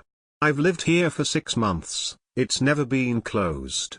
Because I know what you must be thinking, or at least what I so desperately want to reason, I must have closed the door. I came home tired. It was a long day. I closed it and forgot. Maybe, running a bit late for work this afternoon, I absent-mindedly closed it after getting my shirt and tie. I must sound feverish. Surely I'm just raving. I realized this. This is when I tried calling my few friends. No answer. My family's 3,000 miles away, no use there. I could settle this now, though, and be done with it. I could just open that door. But then I remember its hair blowing in the fan. My fan is on, blowing in that direction. The light cast between the blinds in the window. I slowly sit up and scoot to the side of my bed, looking from where I stood in the dream. It matches exactly. I look back out my door, to the living room. My view through the hallway sees just into the corner of my living room. Everything I can check from the dream adds up. It's hard to believe that my sleeping mind could conjure up such vivid and accurate details. And the door is closed. Let me tell you this, I have never believed in the supernatural. There is always some explanation. Often the simplest is even the most sure. Well, and what is the most reasonable? Mania? Wouldn't all the little details just add up to a manic mind? Isn't it only reasonable? Just let it be known, even if it's delusions, my reason hasn't left me. Besides, I can settle this now. I can just open that door. Story 9, 2 for 1. My name is Dr. Frederick Zachary. I am a doctor in medical sciences, and I'm currently beyond proud to say that I have discovered something professionals in my field can only dream of. I believe I have found the solution to overcoming any virus, disease and catastrophic wound.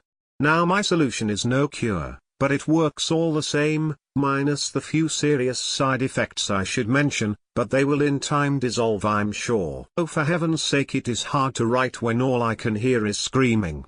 I'll need to get the basement soundproofed soon, it's far too distracting. There we are, silence. My sundrake should be up momentarily, then I can continue. Here he comes. I can hear his footsteps moving up the old, creaky wooden staircase that leads down to the empty basement.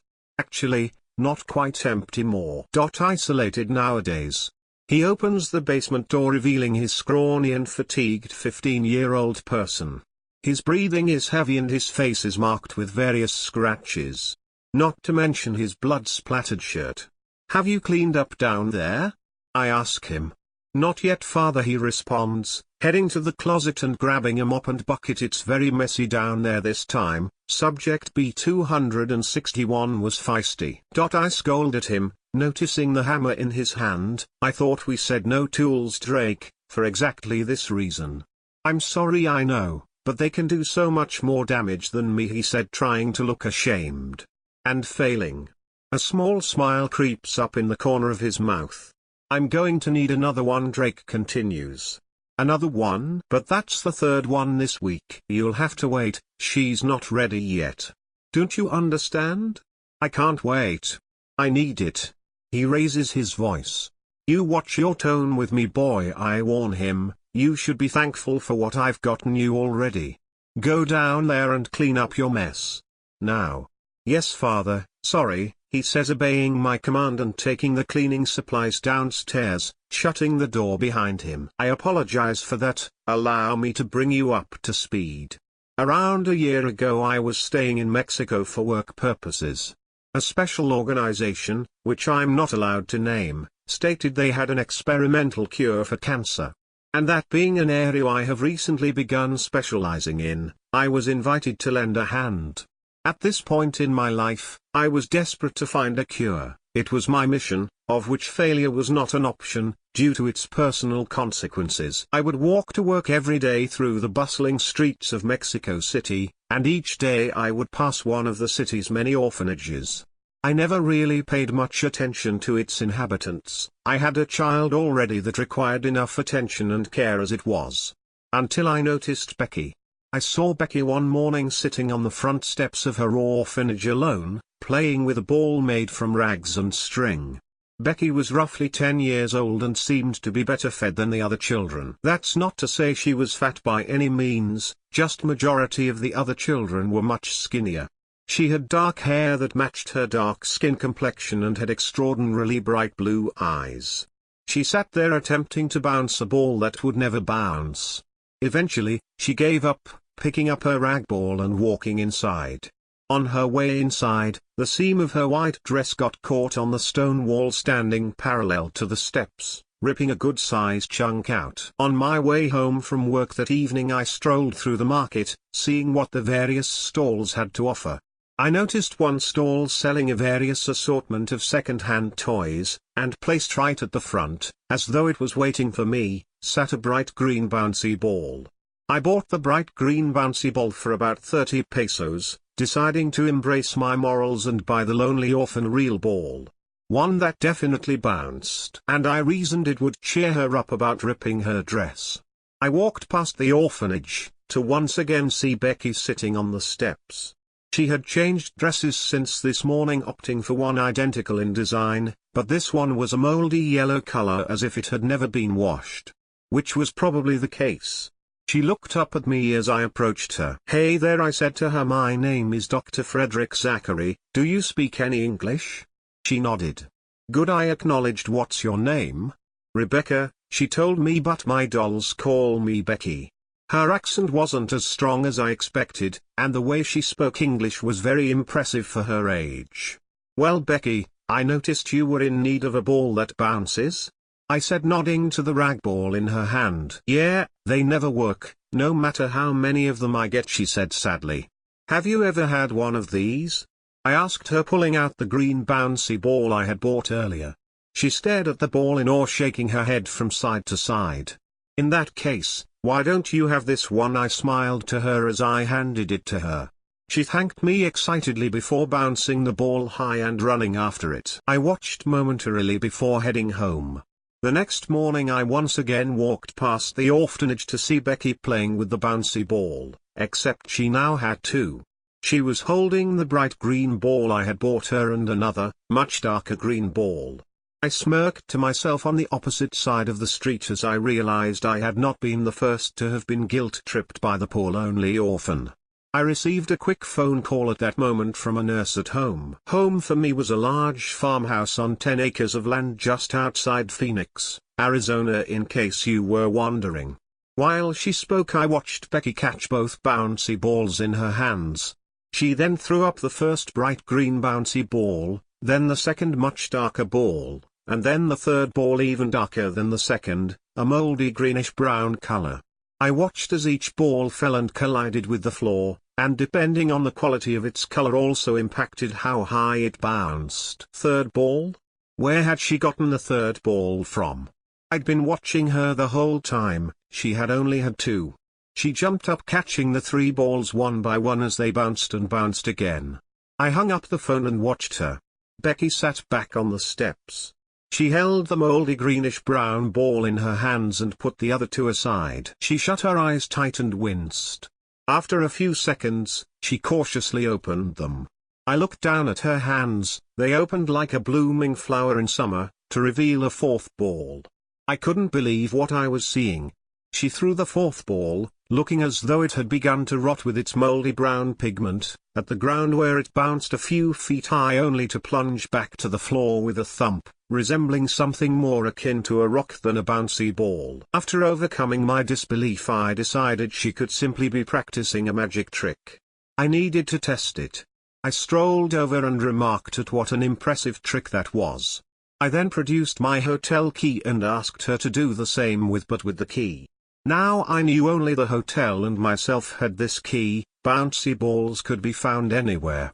I watched as she took the key and inspected it. She held it tightly, cupping her hands together as though holding water. She winced, closing her eyes tightly. She opened her eyes and once again the flower bloomed, revealing not one but two keys. I snatched both and inspected them. They were near on identical.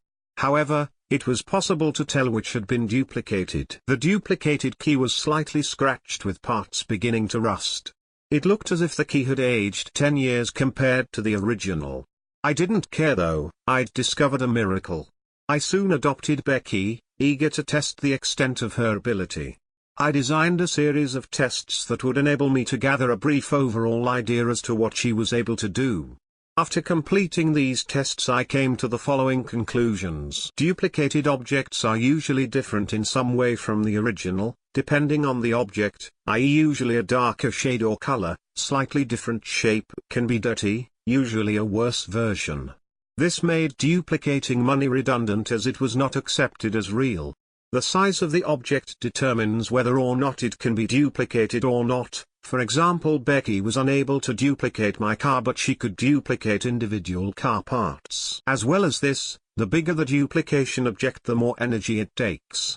She often faints and is extremely hungry. The object must be of a significant size that she is able to hold. Objects she can't see, i.e. cells and other minuscule things, can't be duplicated. As well as this, Becky must have skin contact.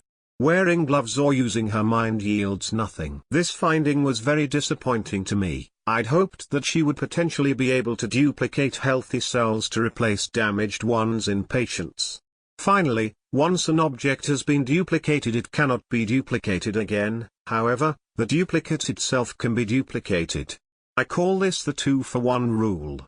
These tests were completed over the course of a week. Becky did have her own room in my house, as it was rather large, so there was plenty of room. But due to its size and low level of occupancy compared to the orphanage, she didn't like to sleep on her own. She would creep down the hallway, her footsteps waking me, and into my bed she would go. I slept in the large armchair facing the window overlooking the garden. A few nights after completing the tests, I was awoken by a phone call at roughly 2 a.m. I jolted upright from the armchair and put the irritating tone to silence by answering. It was a phone call from the nurse at the hospital. She rang to tell me my son was dying. Drake had taken a severe turn for the worse and only had a few days left. There was no treatment or surgery available that would save him. His cancer had grown too severe. She suggested that I make the most of the time I have left. Once the call ended, I sat in the chair, soaking in despair. My mission had failed. Tears began to slide down my cheeks and soon I was bawling as though I was a baby having had candy taken away. Or a father having had a son taken away. I must have awoken Becky as she soon came over to console me. She hugged me, and during that tight embrace, I felt her hand touch the back of my neck. Suddenly I felt a sharp pain where her hand met my skin. I felt the back of my neck stretch away from me. My skin felt like the dough of a pizza, being rolled and stretched, further and further out. This sensation then began to spread down my spine and up my cranium. The pain increased, almost as though my very cells were splitting apart. I let out a yelp of pain and felt her hand move away. The pain slowly subsided, eventually seeping back into the point of contact on my neck. She pulled away from the hug, with a look of horror on her face. "I'm sorry," she said with intense worry. With my own hand, I rubbed the back of my neck, groaning with relief of knowing I was still only one person. "It's okay, I'm fine," I told her. She was only young, I know she couldn't control her ability. I stood and moved past her, walking towards the doorway of the bedroom. The experience I just had was nowhere near as close to the pain failure given me. Maybe you haven't failed, I thought, or heard. I stopped in the doorway. Maybe there is one last option. I felt my head turn towards Becky, who remained standing beside the window watching me. "Becky," I told her, "we have one more test." I went straight to the hospital and discharged Drake. I stated he should be in his own home with his own family in his last days. We traveled home. It pained me to see how lifeless he was. His pale complexion and sunken eyes were heartbreaking. I carried him upstairs to his bed and gently laid him down. He opened his mouth and attempted to speak, but he didn't have the strength. "It's okay, son, don't force yourself," I said softly, placing my hand on his forehead. I then called in Becky. She entered Drake's room nervously. "I need you to do something for me, okay sweetheart?" I said to her. "I need you to use your gift, alright? I need you to try and duplicate Drake. Can you do that for me?" I had no idea whether this would create a new healthy Drake or a copy of the current one, but I had to try. "I've never used it on anything." She paused. "Alive." She began to back away. "Make her," I heard. "Please Becky." I looked back over to Drake. "You his last chance." She took in a deep breath and walked over to the side of Drake's bed. She rolled him onto his side. At this point, he had already passed out. She undid his pajama shirt and removed it, proceeding to do the same with his pajama bottoms. Finally, she placed her hands on his sides. I watched in anticipation as she closed her eyes tight and pulled her usual wincing expression. She gripped him tightly, then after a few seconds, I saw my son's torso begin to stretch. Moving millimeters at a time, Becky moved backward, stretching Drake from the torso first. Soon he was double his usual width, his skin still continuing to contort and ripple as though it was the surface of the Pacific Ocean during a destructive storm.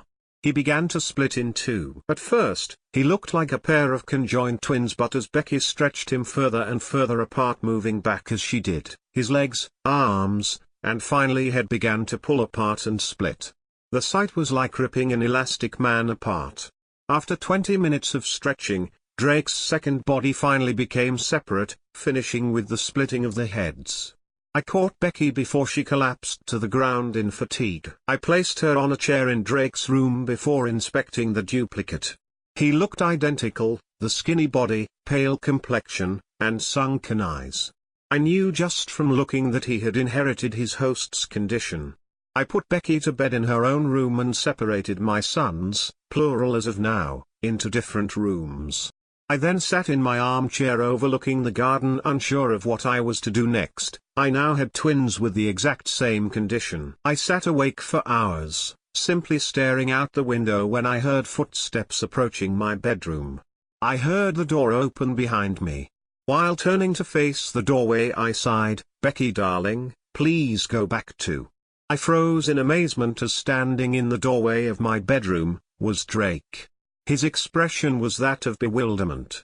He stood inspecting his hands and body. His skin had begun to return to a healthy pink complexion, his wrinkles had smoothed out, but his eyes remained sunken with their irises now a hazy black swirl. "Dad," he stuttered. I rose from the chair and embraced him as tight as I could. This was the moment I had dreamed of. I hadn't failed after all. "You're welcome," it said. The original Drake died a few days later while the duplicate only grew stronger. He inherited his host's strength and fitness. I conducted tests on Drake number 2, subject A1 for notes purposes. As he was the first person to be duplicated, and 1 as he was the first duplicate, to ensure he was cancer-free with equipment in my private practice at home. He was as healthy as a horse. Aside from a few physical differences as a result of rule number 1, duplicate Drake was identical to the original. I was ecstatic. I would wait a few weeks then reveal Drake to have made a spontaneous full recovery while living at home. Or that was the plan until the side effects began. I had forgotten about the possibility that rule number 1 could potentially seep into a person's personality, as nothing alive had ever been duplicated before. And this was exactly the case. It started small. Drake became more aggressive. He started more arguments with both myself and Becky. He would break things out of anger, as though it was an impulse out of his control. Then came the carcasses. I would come home to find the bodies of mice and rats scattered amongst the garden. The bodies were usually mutilated, missing heads or limbs. I looked the other way at first, but after finding the decaying body of a cat hidden in a bush I knew something was seriously wrong. "It is essential for him, Frederick, he must purge." I would hear. "Purge? That's ridiculous, he just needs to be readjusted," I would think to myself, or what I thought was myself. "It's just a small side effect," I hoped. One afternoon not long after, I heard the mailman post a letter through the door from the study. I didn't go at first, not until I heard his scream erupt from my front garden. I quickly stood up, rushing to the front door, anxious as to what was happening. I opened the door to see Drake pinning the mailman to the floor, pummeling him with an already bloody fist. The mailman had already given up struggling for freedom. He lay on the sidewalk, taking each punch passively. And although he was already clean out, Drake's punches didn't stop. They retained their quick pace and solid brutality. "Drake!" I screamed. Drake. Sprinting from the front door, I tackled Drake off the mailman. He screamed violently as I pinned him down myself, trying to calm him. Eventually, he stopped struggling and yielded. He marched back inside without a word, leaving me to drag the mailman inside to my practice to patch him up. Purge echoed through my head the entire time. This will happen again, Frederick, it's inevitable, and he can't control it, much like you cannot control me. He needs to purge his anger. He'll grow hungry soon, and cats and mice won't satisfy him for long. Deep down I knew I don't know, was right. Drake was getting hungry and there was only one thing that would please him. I sat down at dinner one night, not long after I discharged the mailman with a considerable sum of money to keep quiet, with both Becky and Drake. There was silence at the table. I watched Becky as she held up her steak and pulled out a second one, this one being well done as opposed to the original medium rare one. She looked at me and smiled. I smiled back, then turning to Drake to see him also watching Becky. His eyes, however, weren't that of humans, they were those of a predator. A predator that had found its prey. He needs to feed. How long are you going to make him wait? The longer it takes, the more dangerous he will become, Frederick. That evening after dinner I watched Drake wander into the garden, then into the trees that line our back fence. I waited for him to return, and when he did, I wasn't surprised to see him come through the back gate holding the head of a rabbit, as though it were a tennis ball. His face showed no remorse, not even an ounce. Tick-tock, Frederick. I knew what needed to be done, but how could I do it? You need someone, who if disappeared, no one would notice. No one would even batter an eye. I think you know what you need to do, don't you? In fact, I know you do. I headed up to Becky's room. Once Drake had finished whatever torture he had conducted outside, he came in, and by then we were ready. I led Becky downstairs to the basement, where I told her to wait while I went back upstairs. "Frederick," she whispered, standing in the middle of the concrete-floored room under the center of a single white bulb. "Yes, sweetheart," I said gently. "Thank you for looking after me. I couldn't have gotten a better daddy," she said, smiling. I strolled back over and knelt beside her. I embraced her. "And I couldn't have chosen a better daughter," I said quickly, trying to hold back my tears. "Wait here, darling, I'll be back in a second." I turned and jogged up the stairs, not looking back.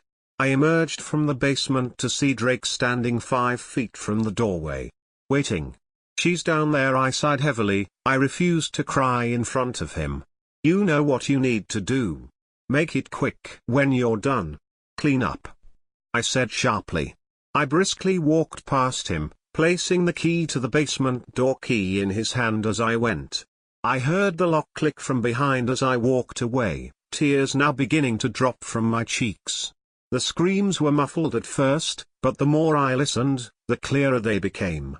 "It's the right thing to do, you'll thank me one day," I heard. I stood in my room and watched from my window as Drake dragged Becky's body to the garden.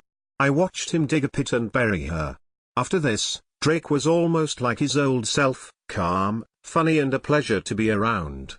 Until he needed to purge again.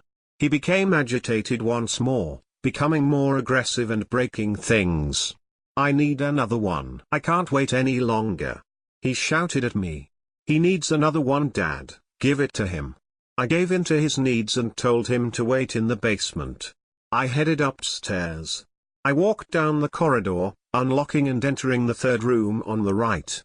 I walked past the pink and white bed that was littered with dolls and bouncy balls, to the open area in front of the large glass window looking out to the front garden. There sat Becky playing with the new toys I had bought for her yesterday to keep her occupied while she remained in her room. "Becky darling, I'm going to need you to do your special trick again. Now." I watched Becky, or now subject B2, as she began to duplicate herself, stretching and pulling herself apart. Once she finished, I led subject B2 downstairs, leaving subject B3 passed out on the fluffy pink carpet. I told subject B2 to go into the basement. Once she was past the first step, I closed the door and locked it. Once again having to listen to the muffled scream of Becky's duplicate, or I should say subject B2, naming them only makes it harder to let go. Subject A1, or Drake, has shown no sign of putting a halt to his new hobby after 10 months of continuous purging. I should go and prepare subject B262, Drake will be needing it soon, I expect. I expect so too, Frederick. Thank goodness for the 2-for-1 rule. Story 10, I shouldn't have left you. I shouldn't have left you. Or at least not that way. No, I shouldn't have, not at all. But I was afraid of everybody else's judgment. They wouldn't understand. They wouldn't understand at all why I fell in love with you in the first place. They wouldn't understand how your playful, witty, sometimes corny, jokes made me laugh, I bare my big set of teeth. How your seemingly sleepy eyes twinkle whenever you look at me and say how beautiful I am. How gentlewoman you are that I haven't seen in any men. How your sweet little gestures sent a chill of excitement through my bones. How you did everything for me. How your silent efforts made me feel so loved. I have never felt this way before. And no one ever made me feel this way but you. How you rarely say you love me and yet I feel it every single day. But I left you. Because they wouldn't understand. My parents, my family, my friends, they wouldn't understand. My religion wouldn't understand. And it seemed that our God too, wouldn't. And I was afraid of that. I needed their approval. More than that, I was afraid of the consequence, I was afraid to burn in hell. You beg to differ. You said that God isn't an angry God. You said that the true God promotes love. You said that God doesn't hate us. You said that you only believed in God when He gave me to you, that's when you realize that He doesn't hate someone like you. If only I listened. But I left you. With just a text, on our 3rd anniversary. Cruel, I know. But I needed redemption. I want to start over. I wanted to start it anew. And that required you out of my life. So I left you. I shut down all my feelings for you as I tried to fix myself. I told you upon entering my new university before that I knew there were a few guys who I think have a crush on me. You were silent when I said that. You are always the type who falls silent whenever jealous, so you didn't say a thing. To be honest, I grew colder when I was assured that there are a lot of fishes in the sea. Who are better options than you. Who are less complicated to be with. So I dated a guy. I haven't heard from you since then. I thought it's fine. Better even. So that you can forget about me. There were times, however, that I was curious of how you were doing, so I stalked your Facebook accounts. It was a little hard for you made your account private. But stalking are girls' specialty, so I eventually knew what you're up to. You look fine, happy even. Though there's a hint of bitterness on your posts, at least you're still you. But then I saw your poems from a social medium that makes you write poems. Then I read all your posts about our breakup. It was utterly heartbreaking. I didn't know that's how I affected you. More than the excruciating pain your poems expresses, there was something else it emits. Something dark. I read all of your poems until I reached your recent ones. Oh God, there's someone new. You wrote a poem for someone new. And not the dark ones I mentioned, but like the ones you used to write for me. Those that speaks of love. My heart broke more. I couldn't help it. I had to let you know how I always thought of you. That I never stopped loving you. I know I had to say my final goodbye. You came to me then with your eyes glimmering with hope. I hoped with all my heart that you can forgive what I've done. That we can be friends. You, after all, is the kindest person I have ever known. But when you asked for that one final kiss, I knew, we still loved each other. And so I ruined everything for you again. You broke up with your supposed-to-be new love. Yes, after all your efforts of finding the courage to love again. You let yourself be an undignified person, letting yourself become my concubine, for I cannot break up with my current boyfriend. You savored every stolen moments just to be with me, made your usual efforts, making me feel oh so loved again, without requesting anything in return. You just wanted to love me with all your heart and stayed by my side. I, too, let myself indulge in that temptation. Yes, I thought of you only as a temptation that will eventually end. I timed our affair to last for a month. I knew it will, because I know you cannot make me change my mind. Not even my love for you.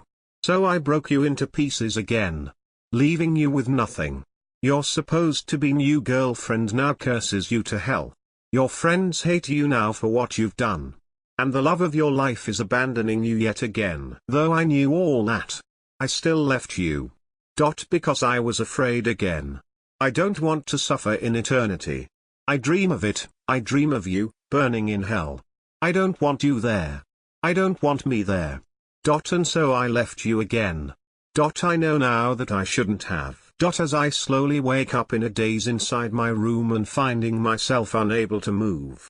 As I see you through my blurry vision approaching, then tightening the rope that was wrapped around me. As I see you wiping off the blood that stained the blade you're holding. As I see my ex-boyfriend sitting unconscious on a seat just a few meters in front of me, covered in blood, as his reproductive organ lay bloodied on the floor. As I see your eyes now, unlike before that were filled with love, are devoid of anything. As I see you approach me again. As you lovingly placed your bloodied hands on my face. As I see your poem unfolds before my very eyes. I know now how I broke you so much, I made your life a living hell. I know now that I shouldn't have left you. Underscore. I laughed at the last letter I let her write.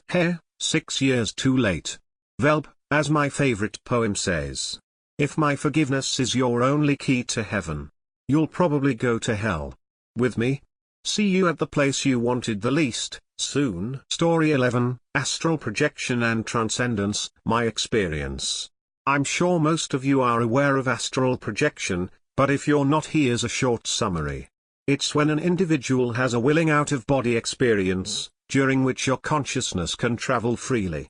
The reason I bring this up is because I'm able to astral project and even travel through different planes of our reality. Now I know what you're thinking, but I can assure you that I'm not some druggie that tripped off MT and now believes that I'm somehow smarter for doing it. I'm not going to give you some bullshit about how I opened my third butthole or something, and I'm not interested in spouting woke rhetoric.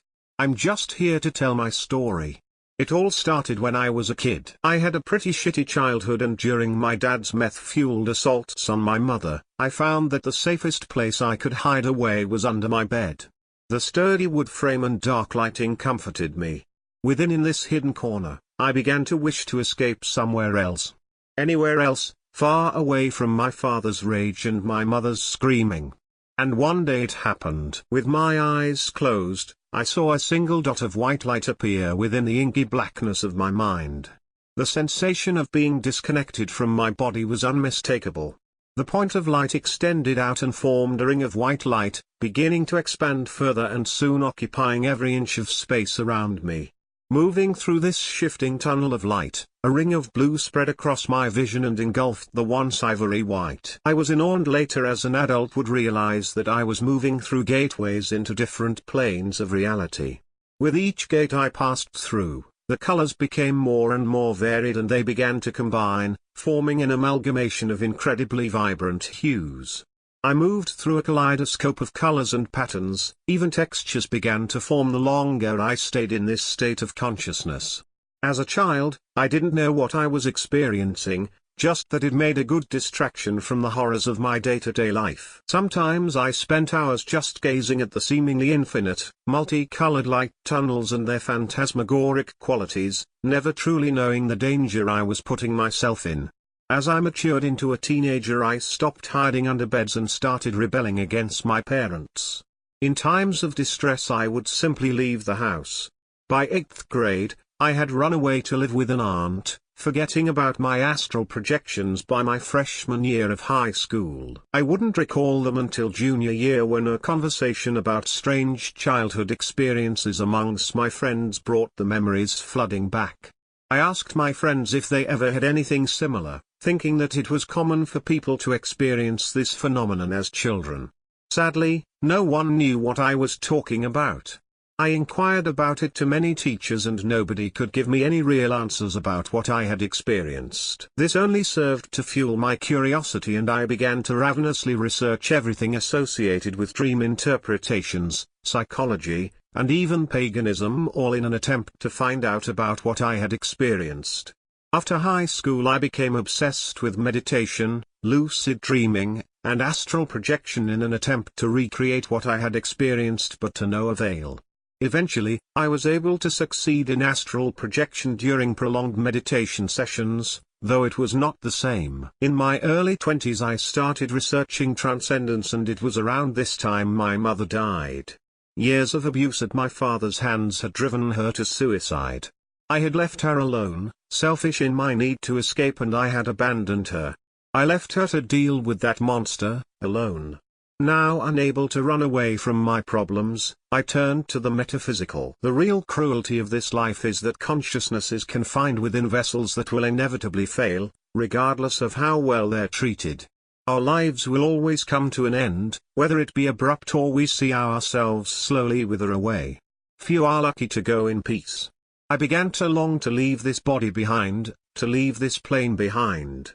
I longed to be a part of so much more, to reach out to the furthest expanse of our existence, to see what no human has ever seen. I refused to suffer this mortal coil any longer. After I spent several months researching extensive writings from the widely known to the esoteric, I came to the conclusion that our universe was layered with different facets of it being impossible to reach or perceive under normal circumstances. However, I had the ability to send my consciousness occupying a spiritual form into these different facets through these tunnels of light I saw as a child. With this knowledge, I hoped to reach a higher plane so that I could exist as a transcendent being free from the shackles of mortality. The main obstacle was that I still could not replicate my childhood experiences.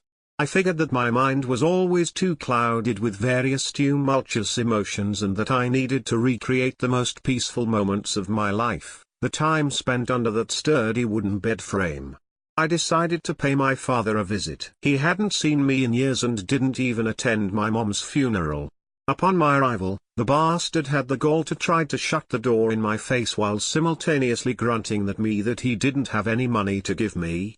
He was surprised to hear that I was the one that wanted to offer him money for my old bed frame. He eagerly took my offer. "That old piece of shit, it's still in your room, she never did want to get rid of it." Guess it turned out for the better. Reluctantly I asked him if I could pay him extra to have the room to myself for a while. He didn't protest and simply took my money. He left shortly after, and I felt relieved, not wanting any outside distractions. Creaking open the door to my old room, I saw that it was incredibly dusty, but everything was left relatively untouched. I lay under my bed, curling up in a fetal position so I wouldn't have my feet sticking out, while mimicking how I used to lie there so many years ago. I closed my eyes and started to relax and recall my childhood. It felt as if I spent hours in the hazy darkness of my mind, lost in its murkiness, waiting expectantly. I was about to slip into the numbing embrace of sleep when a vaguely familiar point of light appeared. Incandescent like an afterimage burned into my retinas, it exploded into a supernova of impossibly bright white light. I was being consumed by its sheer intensity as a blue hue began to stain and darken what was once impeccably white. Rolling waves of navy blue spread out and engulfed me. It was finally happening. I don't know how long I spent moving through these landscapes of shifting colors. I saw so much I couldn't understand, patterns that revealed the structure of our universe, colors, and shapes that we could not perceive. I saw it all. After an eternity I reached what I somehow knew to be the final gate as an infinite spectrum of color spiraled and whipped about in a violent storm of color. A singular black dot stood at the center of the maddening but brilliant polychromatic tempest. I was on the precipice of a whole new state of existence. As I approached the event horizon, the storm around me died down as I was drawn into the black void. I bathed in the endless darkness, wondering if I had done it. If I had reached the apex of our reality. I was suddenly blinded by a luminous slit of pure light that extended across my field of vision and blossomed out as stars exploded into existence. Quasars, solar systems, entire galaxies took shape before me and revealed their true nature. A cosmic eye formed of countless celestial bodies gazed into me, and I was taken aback, in danger of losing myself in its sheer beauty. I was witnessing the birth and death of countless astronomical objects. Iridescent light shone down upon me in its unfathomable glory. I wondered if I was looking into the eye of God. A stream of knowledge linked us as it began to bestow me with wisdom previously unknown to man. But what I learned should have stayed unknown. I wasn't gazing into God, but instead into the eye of a slain God, far older than our pitiful universe. And that wasn't all. Something else inhabited this God's body. An entire civilization of beings carved from its flesh dwelled within it, claiming it as their holy city. They were alien to anything I had ever known. Silhouettes of them flashed in my mind, cephalopodic in shape with gnarled tentacles and gaping maws. I was left in sheer terror when I realized why they had chosen to appear before me. I now knew why they looked down on me with insatiable curiosity. These things had been gathering life forms from all corners of our reality to add to their collection, and they haven't been granting me knowledge. Their thoughts had simply imprinted themselves into my mind unintentionally, along with the images of countless beings imprisoned within their city. I had made a terrible mistake. A pyramid of manipulated light encased me. These things could bend light itself to their will. I screamed internally, overcome with hysteria, as I noticed an outline of my corporeal body taking shape around me. These things were trying to bring my body to them. As my prison was being drawn into the iris, I began to feel a searing pain, worse than anything I had ever felt before, starting from my toes and slowly moving up my foot. I looked down and saw that half my foot had formed. They were gonna rip me apart atom by atom and reassemble me here. I had to get away, and sheer unadulterated, primal, fear took over me. My panicked mind was struggling to hold itself together. The pain was so unbearable I wished I could take my own life just to spare myself. The pain had spread all the way to my knee when finally the pyramid cage around me shattered and I plummeted down into a prismatic whirlpool. I fell backwards through all the gates at terrifying speeds, my mind bent and twisted in that hellscape of hues rushing past me. When I had finally reached my body, I was an inconsolable mess, screaming and thrashing wildly. My dad had called the cops on me after I trashed his house, and I was taken away for treatment. I eventually was released after my shattered psyche was haphazardly stitched back together. I had survived my encounter but was left a traumatized wreck. The doctors couldn't explain what happened to my leg. Everything from my right knee down is just gone. Not amputated, there is no scar tissue even at a molecular level. It's like it was never even there, just a smooth stump. I know those bastards still have it because of the phantom's pains I feel. I can feel the experiments they perform on my leg with excruciating accuracy. I felt my leg being reduced into a pulp multiple times and then reassembled and put back on display as something to gawk at. That's all life is to them, a passing curiosity that they can imprison, tear apart and reassemble endlessly for their own entertainment. I can still hear faint echoes of their thoughts occasionally. I can only say this was the consequence of my own cowardice. Had I faced my problems head-on instead of pursuing a forbidden realm in the name of escapism, I might have found some closure. One last thing, take this as a warning of sorts. They know of our existence now. They took my leg and I live in constant fear that they'll come to collect the rest of me. Humans come in all sorts of different shapes and sizes. Pray that I'll be enough to satiate their curiosity.